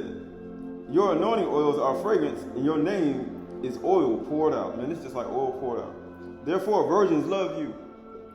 Draw me after you, let us run. Why do you think she ran to go tell her father? She ran. She ran. The king has brought me into his chambers. He's like, man, he just kissed me. And get what he said? We will exalt you and rejoice in you, and will extol your love more than one. Rightly do they love you. All right, skipping over to verse 8 of that same book. If you do not know, O most beautiful among women, actually go to verse 6. Do not gaze at me because I am dark, because the sun has looked upon me. My mother's sons were angry with me, and they made me the keeper of the vineyard. But my own vineyard I have not kept. Tell me, you whom my soul loves, where you pasture your flock, and where you make it lie down at noon. Where you at? Where your location? Yaakov saw her with her father's flock, and he said, he rolled the stone away and watered the flock, taking care of hers. He says, who are you? And guess what it says? Where you may lie down at noon. Why should I be like one who veils herself beside the flock of your companions? Verse 8 says, she said, whose daughter are you? He said, I ain't going to veil myself. I'm not going to hide myself from your father. I want to know who your father is. I want to know everything about your family. Why? Because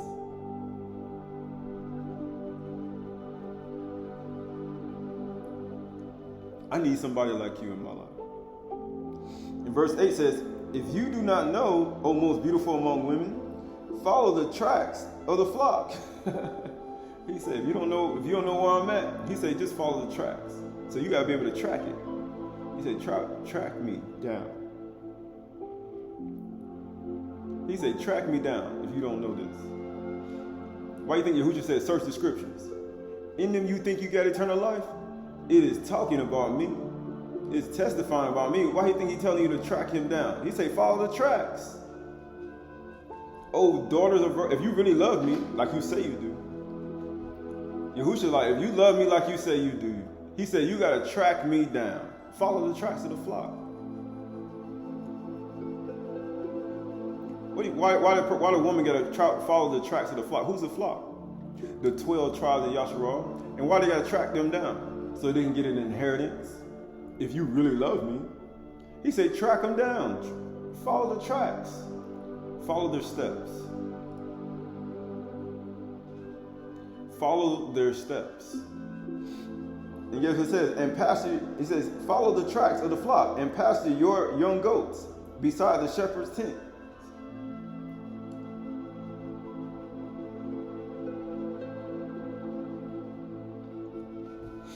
I compare you, my love, and Marib among Pharaoh's chariots. Your cheeks are lovely as an ornament, your necks with strings of jewels. Which means he loved this woman.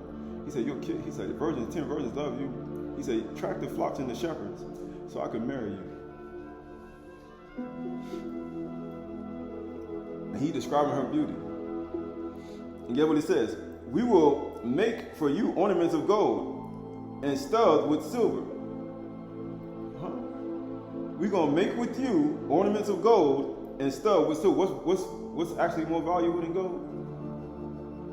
His righteousness. So he's saying, we will make for you righteousness. And get what it says. While the king was on his couch, my nard gave forth its fragrance, right? So this is the book of, we're almost done. This is the book of,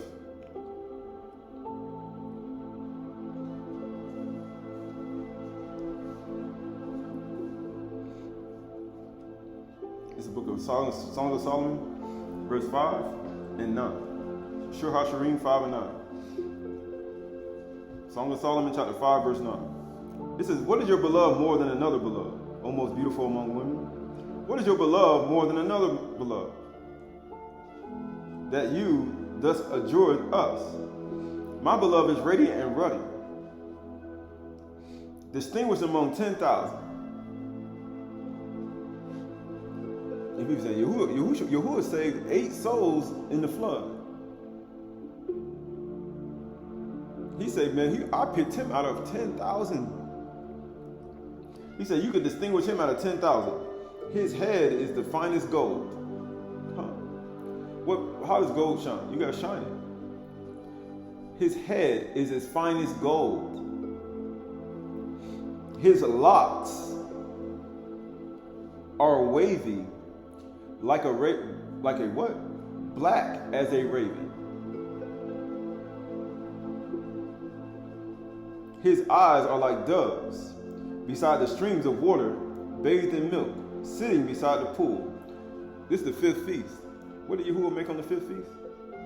Oh, the birds. He said, let the birds fly. Matter of fact, let it rabbah, let it multiply. And guess what it says? Beside the streams of water, and it says, his cheeks are like the beds of spices, mounds of sweet-smelling herbs. Let us make Adam in our own image and likeness. Let him have the fish of the sea, fowls of every creepy thing. And Yahuwah baraked them and said, be fruitful and multiply and replenish the earth. And every herb of the seed, he said, this bare seed is going to be for food for you and for the animals. He said, man, you're just like a shell. And get what it says. He says, herbs, his lips are lilies, dripping liquid myrrh. His arms are rods of gold, set with jewels. His body is polished ivory. It's polished ivory like an elephant tusk. It's just like an elephant tusk. Bed decked with sapphires. Like a tusk. What color is tusk? White. And when you put it on, you're covered in it. Why do you think they were wearing white robes?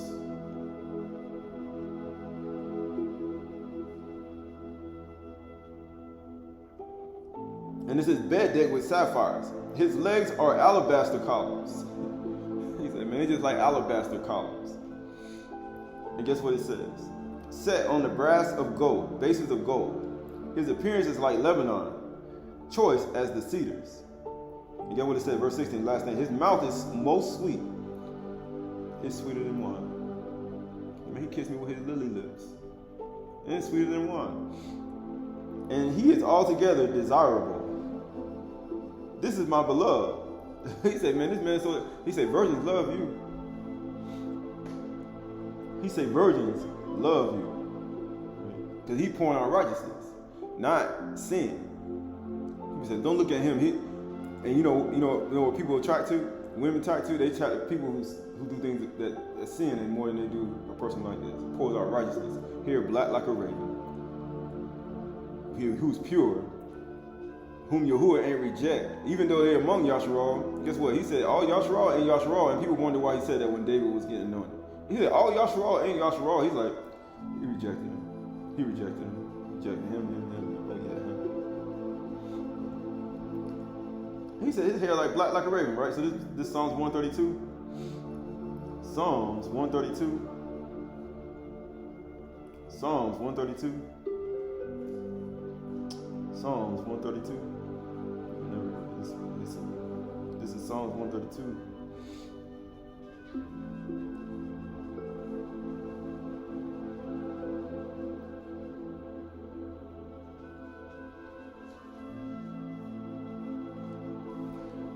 and 14. 132 and 14. 132 and 13. It says, for Yahuwah has chosen Saon, and he has desired it for his dwelling place. He said, you most desirable.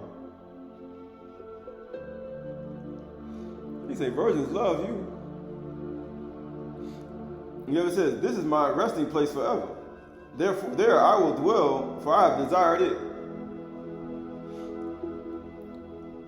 He said, I'm going to dwell inside of him. He said, if any man be in Yahusha, he's a new creation in him. All that have been immersed in Yahusha have put him on, which means you are in him. This same man we were just describing. Man, his kid's sweeter than wine. Man, his hair black like a raven. And guess what happens? And it says, his resting place forever. Here I will dwell, for I have desired it. I will abundantly bless Barak, her provisions. I will satisfy her poor with bread. Her priest I will clothe with salvation. Oh, you mean, he said, I'm going to clothe him with ivory. He said, with white robes.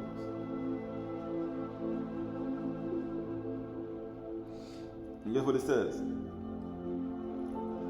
And her saints will shout for joy. Taruah. Guess what it says? There I will make a horn, a karen, sprout for Dawood. I'm going to make his horn sprout, his tusk. And guess what? For I have prepared a lamp, a near for my anointing. His enemies will be clothed with shame, but on him, his crown, his nazar, his locks will shine. And you think about, he said he's a virgin. His kiss is sweeter than wine. His lips like a lily. He got locks, his hair black like a raven. And then his hair gonna shine. His crown of his hair is gonna shine. Because he's been anointed with oil. And that oil gonna make his hair shine. And guess what's gonna happen after that? Man, who is that? For the sun has shined upon him. He said, don't look at me.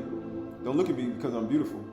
Because he said, you're going to mess up if you look at me on my outward man. Just like Shaby'ay was doing.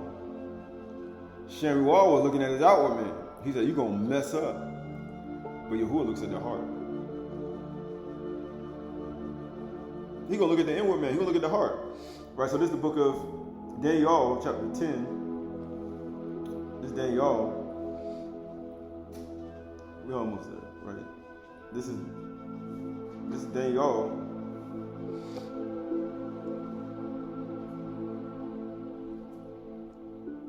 Daniel chapter 10.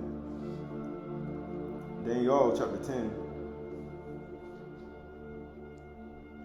Daniel chapter 10.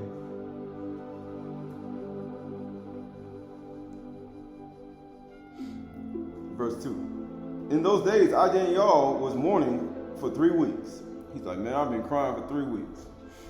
I ate no delicacies, no meat, or wine, no food. When they say meat, we ain't talking about, he's talking about food. No food or wine ever entered my mouth. He said, what? He said, his kiss is sweeter than wine, isn't it? Isn't that what he said? He said, I desire something more greater than one. You know what he said? This ain't what y'all people thinking. You know, people, you say things and people like, yeah, that's me, you just, no, this ain't got nothing to do with that. But it said right here, I ate no delicacies nor meat, right? Nor did I anoint myself at all for the full 3 weeks, which means his hair wasn't shining and he wasn't desirable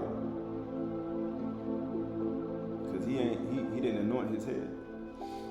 On the 21st day of the month, the first month, I was standing on the bank of the river, great river, that is the Tigris. I lifted up my eyes and looked, and behold, a man clothed in linen, bad garments, with a belt of fine gold from the Euphaz around his waist. His body was like beryl, his face like the appearance of lightning, like a thunderbolt, and his eyes like flaming torches. Ayin ish lapid. Ayin lapid ish. Flaming torches. And his arms like the gleam of burnished bronze. He said, don't get mad at me because the sun is hot on me. And get what it says. And his legs like the gleam of burnished bronze. He said, man, he got his legs are alabaster colors. And the sound of his voice was like the sound of a multitude. Or you mean a harmon? Or you mean a multitude? What does Taruah mean? What does Aydah mean? Aydah means what? A multitude. He sounds like a bunch of people. He's just one man, but he sounds like a bunch of people giving a loud shout. You get what it says? And then y'all saw the vision. For the men who were with me did not see the vision. He said, you can't see it because you're looking at how man sees.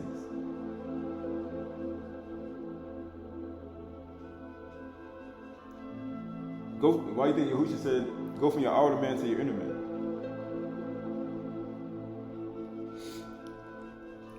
But great trembling fell upon them, and they fled and hid themselves. Why? Because it was an earthquake.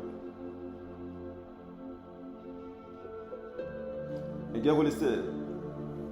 So I was left alone and saw the great vision, and no strength was left in me. Right, so this is the book of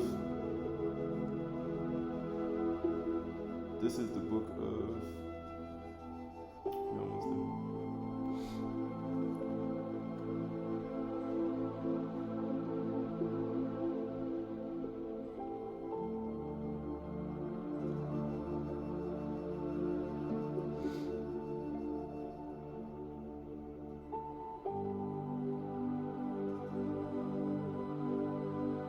So this is the book of Bereshit, Genesis chapter 10. Actually, Bereshit, Genesis chapter 24.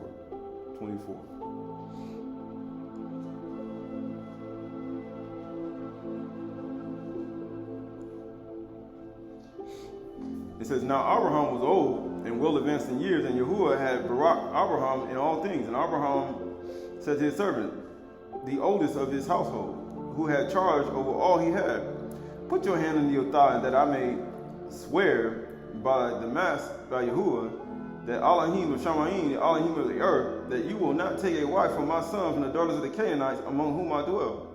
But you may go to my country and my kindred and take a wife from my son Yitzhak. And the servant said to him, perhaps the woman will not be willing to follow me to this land. He said, follow me.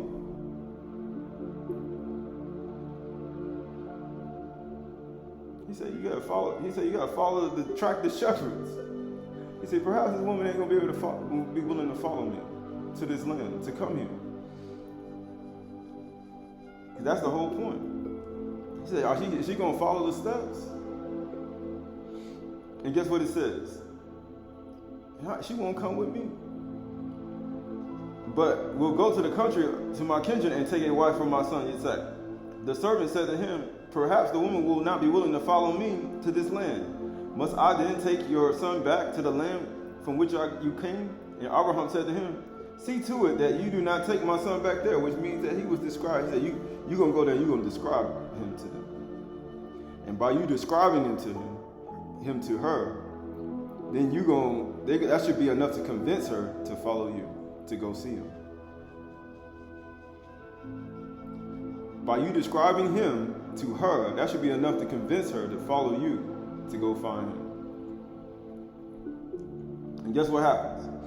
See to it that you do not take my son back there. And Yahuwah, the Elohim of Shaby'ay, who took me of your father's house from the land of the kindred, who spoke to me and swore to me, to your offspring, I will give this land.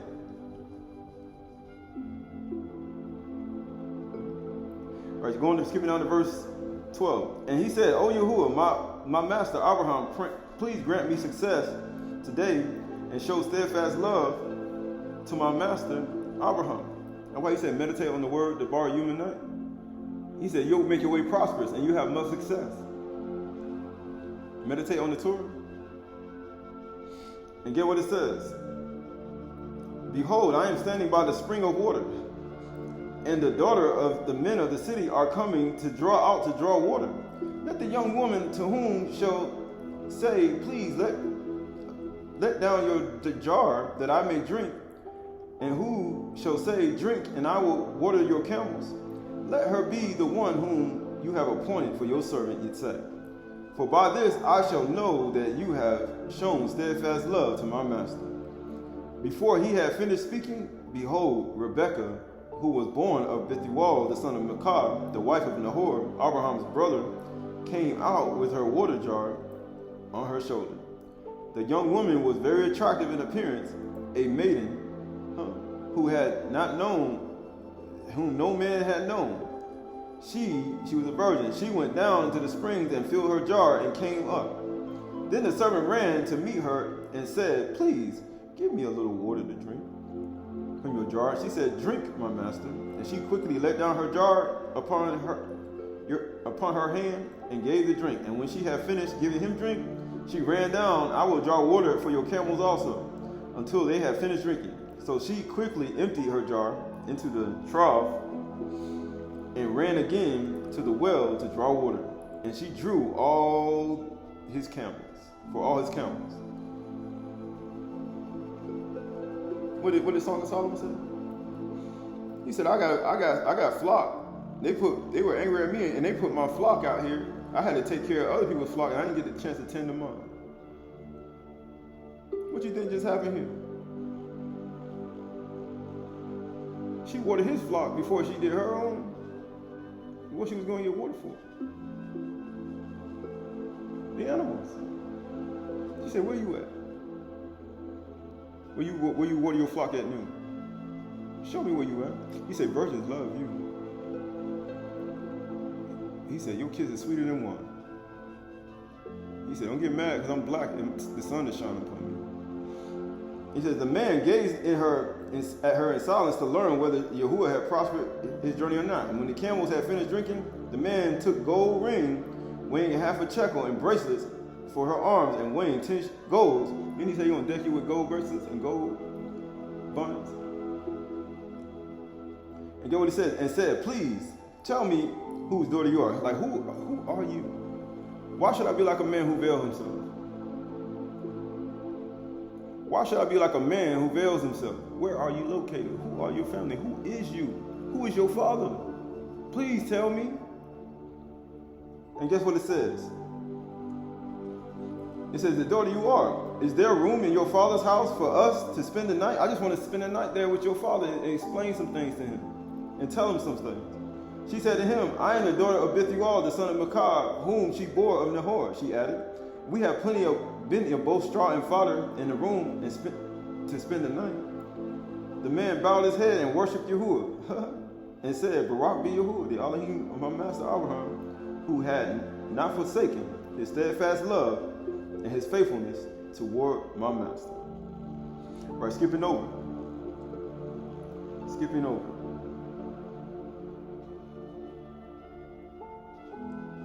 over to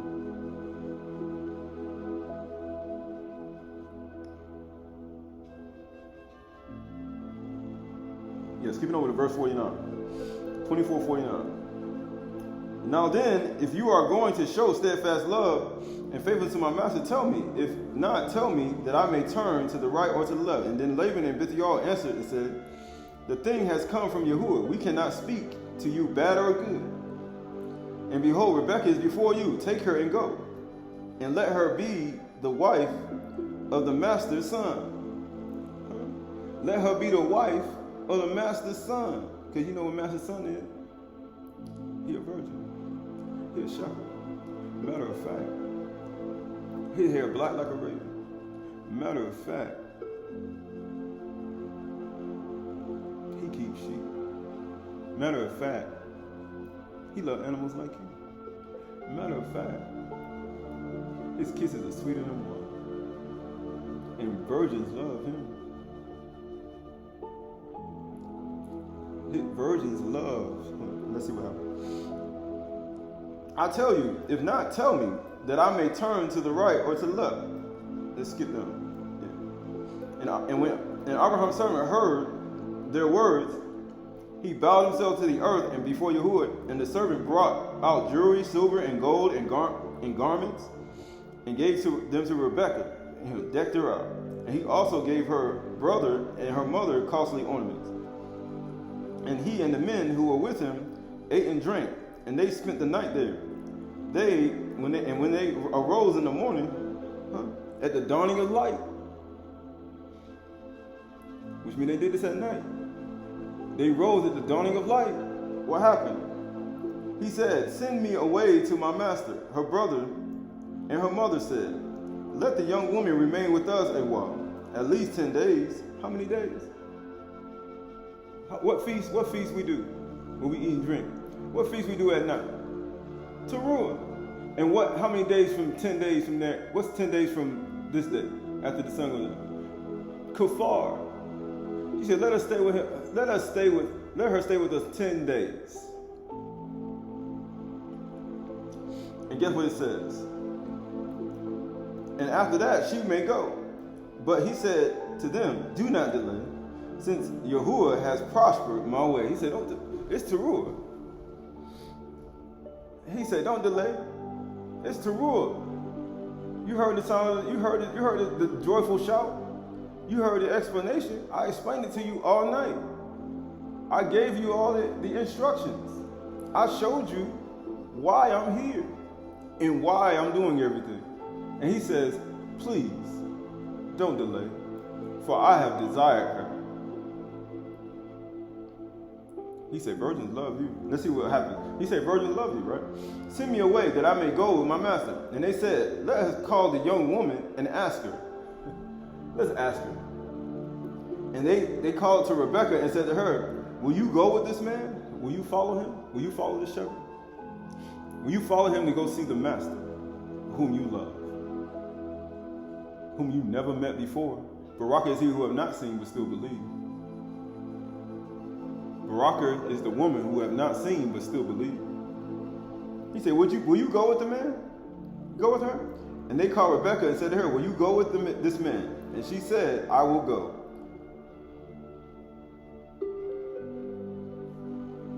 Which means she's getting ready to take her journey. What was the sound of the trumpet? To tell the people to take their journey? And to gather in the people? You sound the shofar. And the east will take their journey. You sound it again, then the south will take their journey. Amazingly, how many times did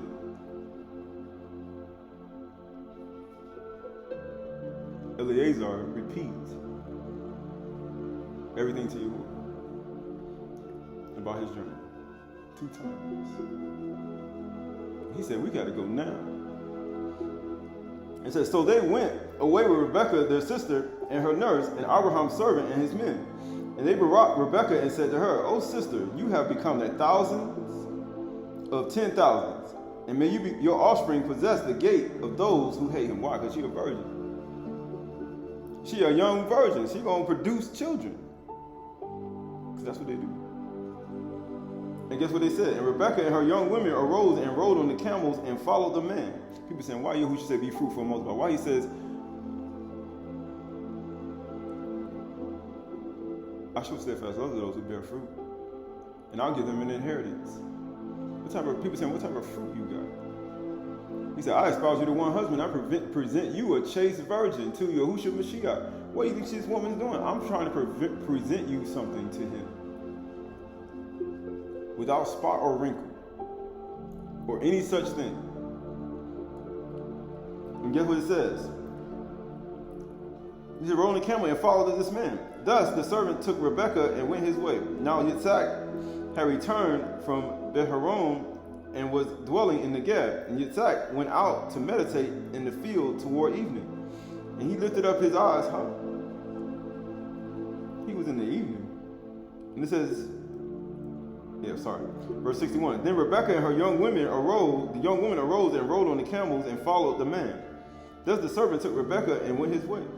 Now Yitzhak had returned from Beth-horon and was dwelling in Negeb, and Yitzhak went out to meditate a Haggah in the field toward evening. It's like the going out of the dawn. And guess what it says? And he lifted up his eyes and saw, and behold, there were camels coming. And Rebekah lifted up her eyes, and when she saw Yitzhak, she dismounted from the camel and said to the servant, who is that man walking in the field to meet us? Who is this person that's walking to come and meet us? He said, the servant said, it is my master. She took her veil and covered herself. What did he say? Why should I be like a man who covers? Why should I be like a man who veils himself? A woman who veils herself. Why should I do that? Tell me where you are, so I can see you face to face. It says, and the servant told Yitzhak all the things that had been done. He had done. He said, I told you. Then Yitzhak brought her into his tent of Sarah, his mother, and took Rebekah, and she became his wife. And he loved her. So Yitzhak was comforted after his mother's death. Right, so this is the book of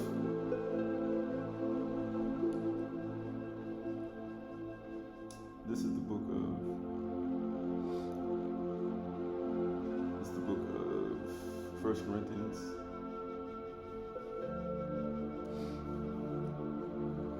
This is the book of 1 Corinthians.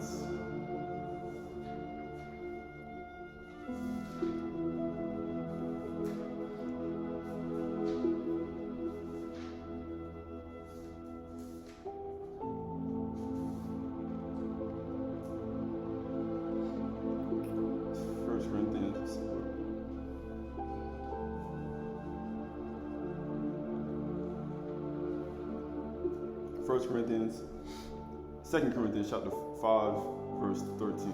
2 Corinthians chapter 5. 2 Corinthians chapter 5, verse 13. 2 Corinthians chapter 5, verse 13. 2 Corinthians chapter 5, verse 13. It says, for if we are beside ourselves, it is for Allahim. If we are in our right mind, it is for you. For the love of Mashiach controls us. Why? He said it controls us because we have concluded that one has died for all, therefore all have died. And he died for all, that those who live might no longer live for themselves, but for him who for their sake died and was raised. What did in Song of Solomon, he said, I tended to other people's flock, and I didn't have the chance to tend to mine. He said, they no longer live for themselves, but for other people. He said, I ain't had a chance to tend to mine. And it says, for their sake, and he died and was raised. From now on, therefore, we regard no one according to the flesh. Daud was ruddy. His brothers were beautiful too. And he said, don't look at Yahuwah. I don't look like how man see.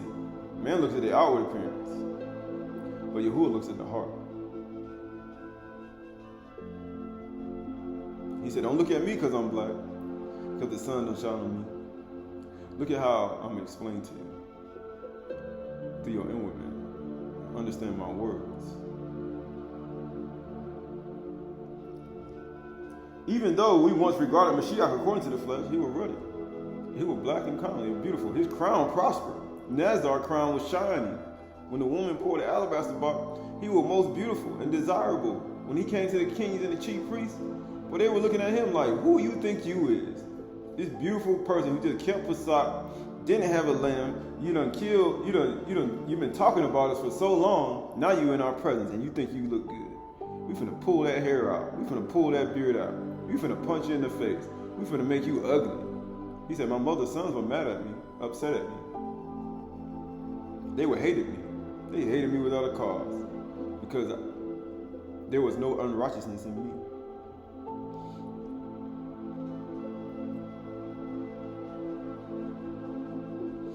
And get what he said.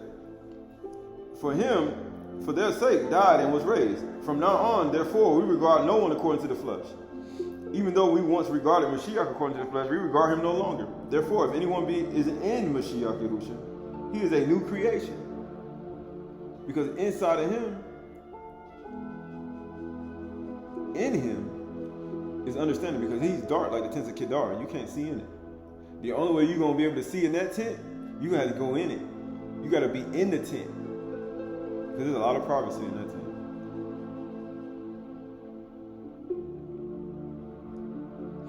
He says, he's a new creation. The old has passed away. Behold, the new has come. The old things you used to do is gone. He's like, I don't do that no more.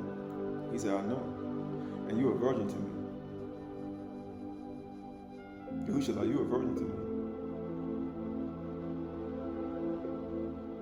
Everything you stored up that was old, from the time you've been born, they all the words they sold in your mind, he said, all that's done. Just like Nakum Yah, when they were doing it, they were going back in the law to figure out what to do. He said, the old has passed away, the new has come. He's like, we didn't know about this. We went in and we went distinctly and we went through this thing. We like, man, we got to get rid of that, and we got to do this. He said, the new has come. He's a new creation. How do you become new? They that wait on Yahuwah shall renew their strength. They shall mount up with wings like an Arash, right? Even though we regarded him once according to the flesh, we regard him no longer. Therefore, if anyone be in Mashiach, he is a new creation. The old is passed away, the new has come. All this is from Elohim Yahuwah, who through Mashiach reconciled us to himself and gave us the ministry of reconciliation. That is, Mashiach, Elohim, was reconciling the world. It says that is, in Mashiach, Yahuwah was reconciling the world to himself, not counting their trespasses against them, and entrusting to us the message of reconciliation, the description. It's a description. I'm describing him. Why? Because he said we love him more than one, the sweet one. His kisses are sweeter than one. His hair black like a razor.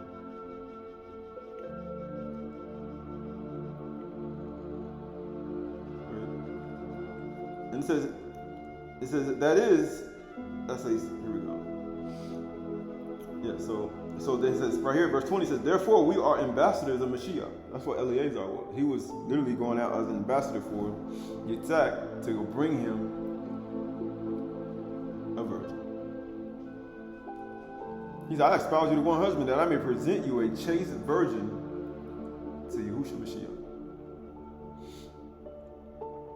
And he's going to ask, you're going to explain to him how you prospered. Look how you prospered my way. And how many Eleazar, when he went to go find somebody for Yahushua Mashiach, how many did he have? He had a whole bunch of people. He had a bunch of numbers. He only got one woman. He only had one person. He said, I got that one woman. Right? People saying, why? He said, there's only one Amunah, one faith, one Amunah, one immersion, and one Ruah. He said, there's only one. And they had 12 crowns on it, 12 stars, 12 stones, right? And it says, we're almost finished. And then it says, Elohim is making his appeal through us. We implore you on behalf of your Mashiach to be reconciled to Elohim Yahuwah. For our sake, he made him to be sin who knew no sin, so that in him we might become the righteousness of Elohim. become the righteousness of Allah. Right, so it's back at Song of Solomon, then we finish. Chdsh, chapter 5. Song of Solomon, chapter 5.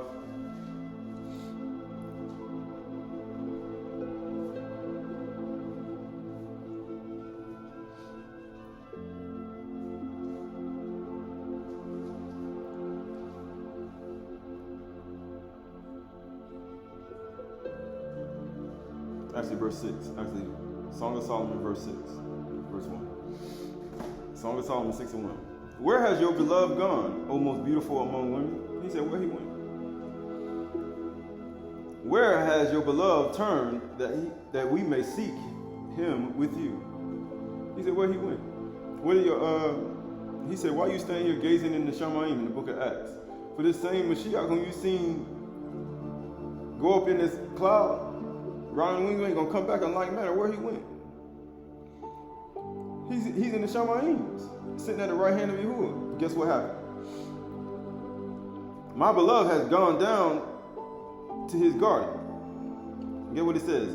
To the beds of his spices, to graze in the gardens, to gather the lilies. He's doing it to gather all his stuff in the gardens and the spices. Why he doing that? That's where he at. He said, where your beloved went? Oh, he in the garden. He out there in things and doing things in the garden. He said, how you doing that? He in the Shaby'ay. Oh, he got people on earth doing that.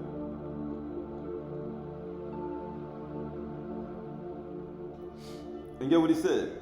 I am my beloved's, and my beloved is mine. You said, hi.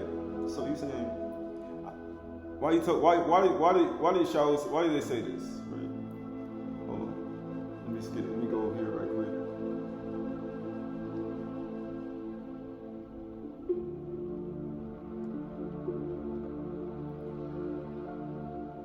This is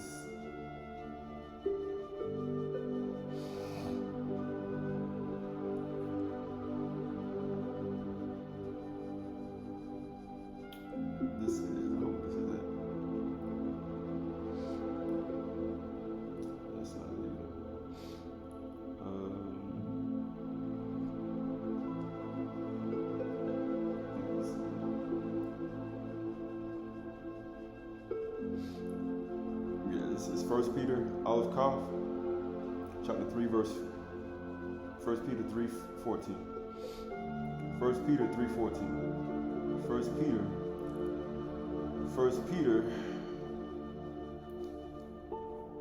1 Peter 3:14. It says, but even if you should suffer for righteousness' sake, you will be barak. Have no fear of them, nor be troubled. But if your hearts honor Mashiach Yahusha, the Master, as Qhdsh, always being prepared to make a defense to anyone who asks you for a reason for the hope that is in you, yet do it with gentleness and respect. All right, going back to Song of Solomon 6 and 1. Song of Solomon 6 and 1. Song of Solomon 6 and 1. It says, where is your beloved gone, O most beautiful among women? Where has your beloved turned, that we may seek him? My beloved has gone down into the garden, in the beds of the spices, and to graze in the garden, and to gather the lilies. I am the beloved's, and my beloved is mine. He grazes among the lilies. You are beautiful as Taruah, my love, lovely as Jerusalem, awesome as an army with banners. Turn away your eyes from me, for they will overwhelm me. He said, turn away your eyes from me. He said, they're going to overwhelm me. I ain't each like you.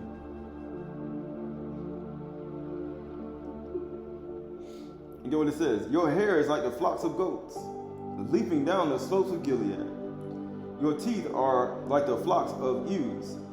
They have come up from the washing, all of them bearing twins. Not one among them has lost its young. Your cheeks are like the halves of pomegranates behind your veil.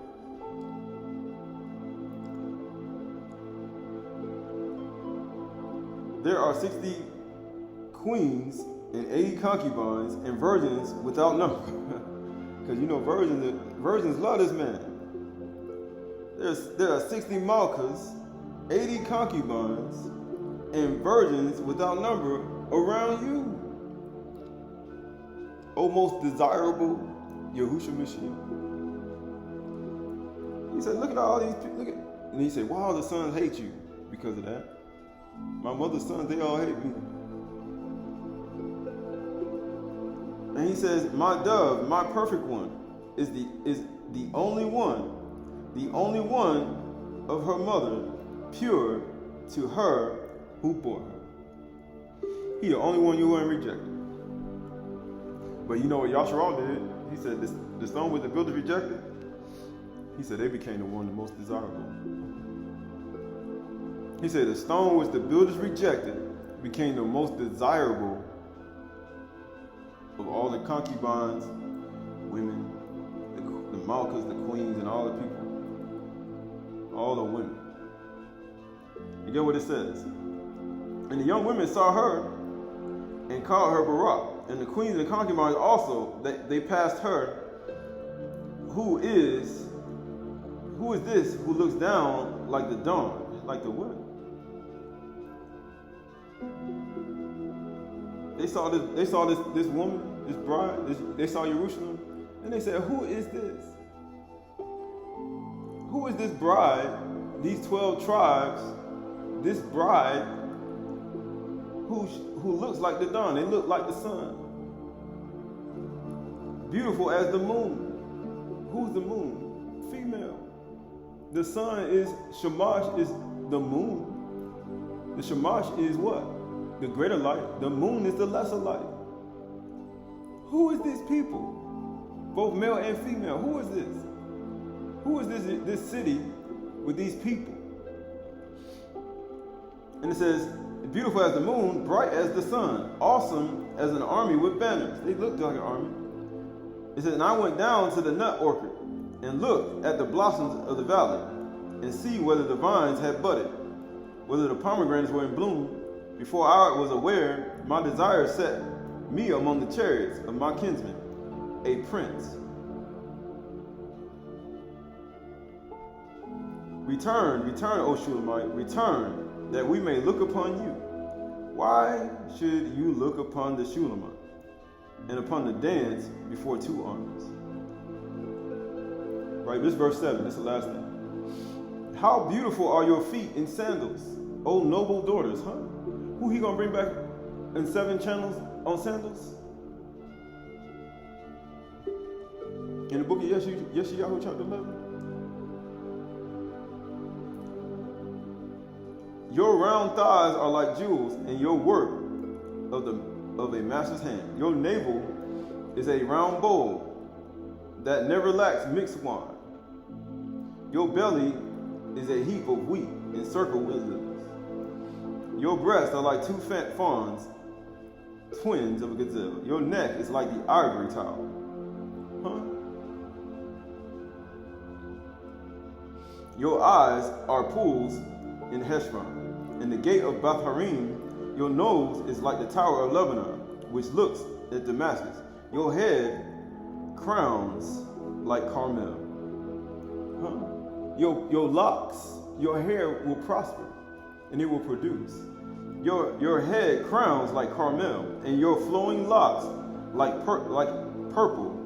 A king is held captive in tresses. How beautiful and pleasant you are, O loved one. With all your delights, your stature is like a palm tree. Because the righteous like a palm tree. It says, and your breasts are like its customs. And I say, I will climb the palm tree and lay hold of its fruit. He said, why he said this? He said, I'm going to lay hold of your fruit. He said, I'm going to lay hold of your fruit.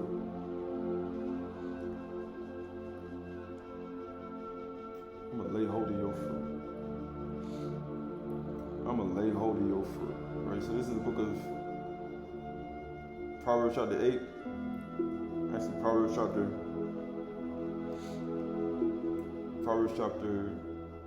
11.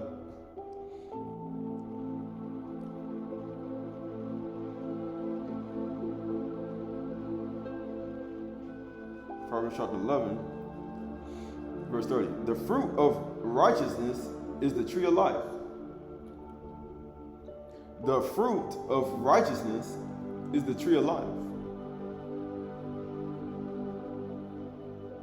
And get what it says. And whoever captures souls is wise.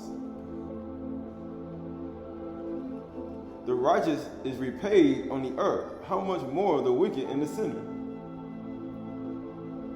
He says, the fruit of righteousness is the tree of life.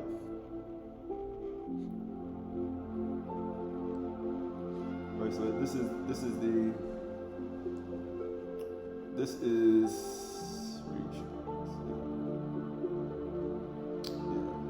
book of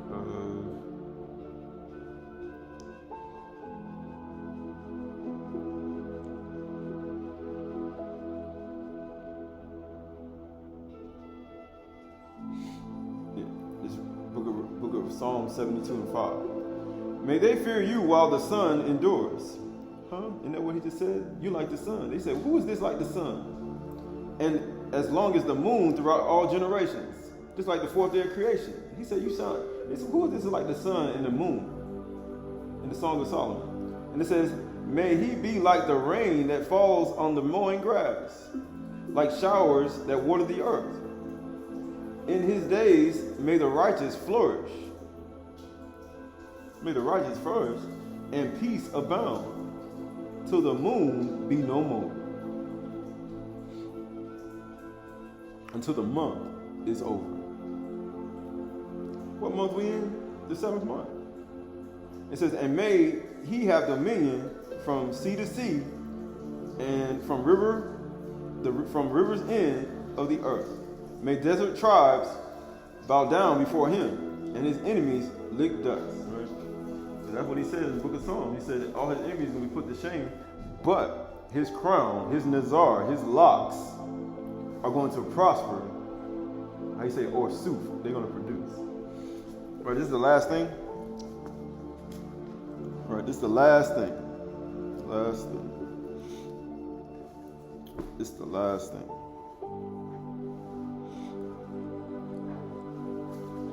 This is the last thing.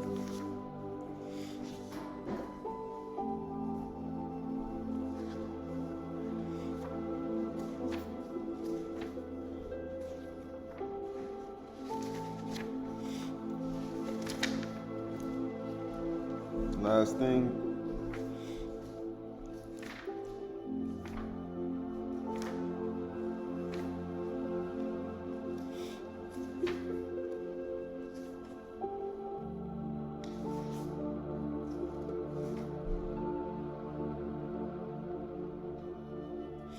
Yeah, so this is the book of Pseudepigrapha, Volume 2, Old Testament, chapter 60. And it says, and in that time the Ruach of Yahuwah was taken away from Saul, and an evil spirit was choking him. And Saul sent and brought forth David, and he played a song on his lyre by night, his 10 strings. And this was the song he played for Saul in order that the evil spirit might depart from him. What is Taruah? He said, we come to trouble Satan. He said, with songs and shouts and praises and shouts for joy. He came, I'm going to come here to torment Satan. I'm coming here to trouble him and disturb him, right? And he says, 2 says, darkness and silence were before the world was made. And silence spoke a word, as thought, and darkness became light. Then your name was pronounced in the drawing together of what has been spread out, the upper of which was called Shaby'ay, and the lower which was called earth. And the upper part was commanded to bring down rain according to its season. So what he said, what are you doing? He said, let righteousness pour down. Let the spring rains, let the rains fall down on the earth and let it produce. He said, and you get what it said. It said the upper part was commanded to bring down rain according to its season, and the lower part was commanded to produce food for all things that have been made. These are all natural things. And it says, and after these was the tribe of your spirits made.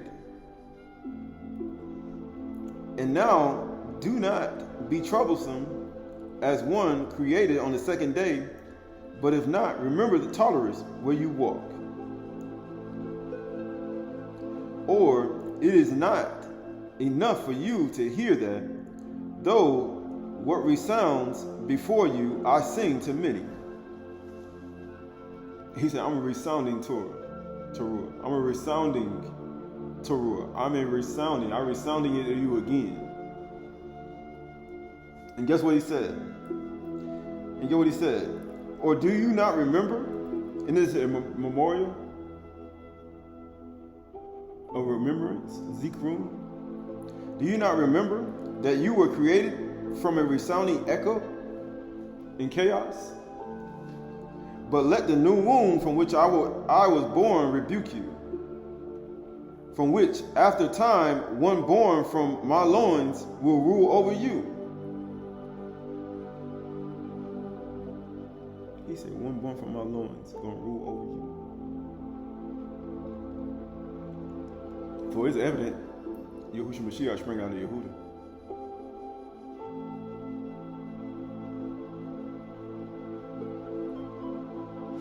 And get what it says. As long as Dawood saying, he's saying, the Spirit spared him. Right, so we look at a little bit more, but it's a lot more. But at the same time, we look at Yahushua Mashiach, or we look at his truth. And we look at him being more desirable than sweet wine. Matter of fact, his kisses are more than sweet wine. He's more desirable than gold and silver. His righteousness, the righteousness of Yahuwah, is more desirable than gold and silver. And the keeping of his commandments, he said, wisdom is the performance of his Torah. And we look at the truth that's within him. We look at the light that shines within him and the description of him. We should desire him even more. Even more. For he's, like I said, we're supposed to be presented to him as a chaste virgin. Because virgins love him. He said virgins love him. Matter of fact, a whole plethora of people love him. A lot of people love him. And by loving him, it's to love his son. Loving Yahuwah is to love his son. And to love his son is to love the 12 tribes. And to love the 12 tribes is to love the commandments. Because he showed his statutes and rules to Yasharal. He has not dealt so with any other people. And if anyone wants to join in with these 12 tribes, then guess what happens? They must give you an inheritance. They must show you hospitality. They must allow you to dwell. Unless you're fleeing from your sin among one of the tribes. Because if you're doing that, he said, be reconciled to your brother. Go be reconciled to your brother. Right? For all these things are a part of it. So we look at ourselves, we look at our understanding, and we look at the gates are open. We look at the doors are open. And the thing about this truth, one must walk in it continually for 12 months in a year, for 364 days in a year, for 4 transition times in the cycle seasons and the transitions throughout the seasons, for 90 days per cycle. And you have to do it continually in this life. So the meek shall inherit the earth. The meek shall have an inheritance, and the inheritance is the earth.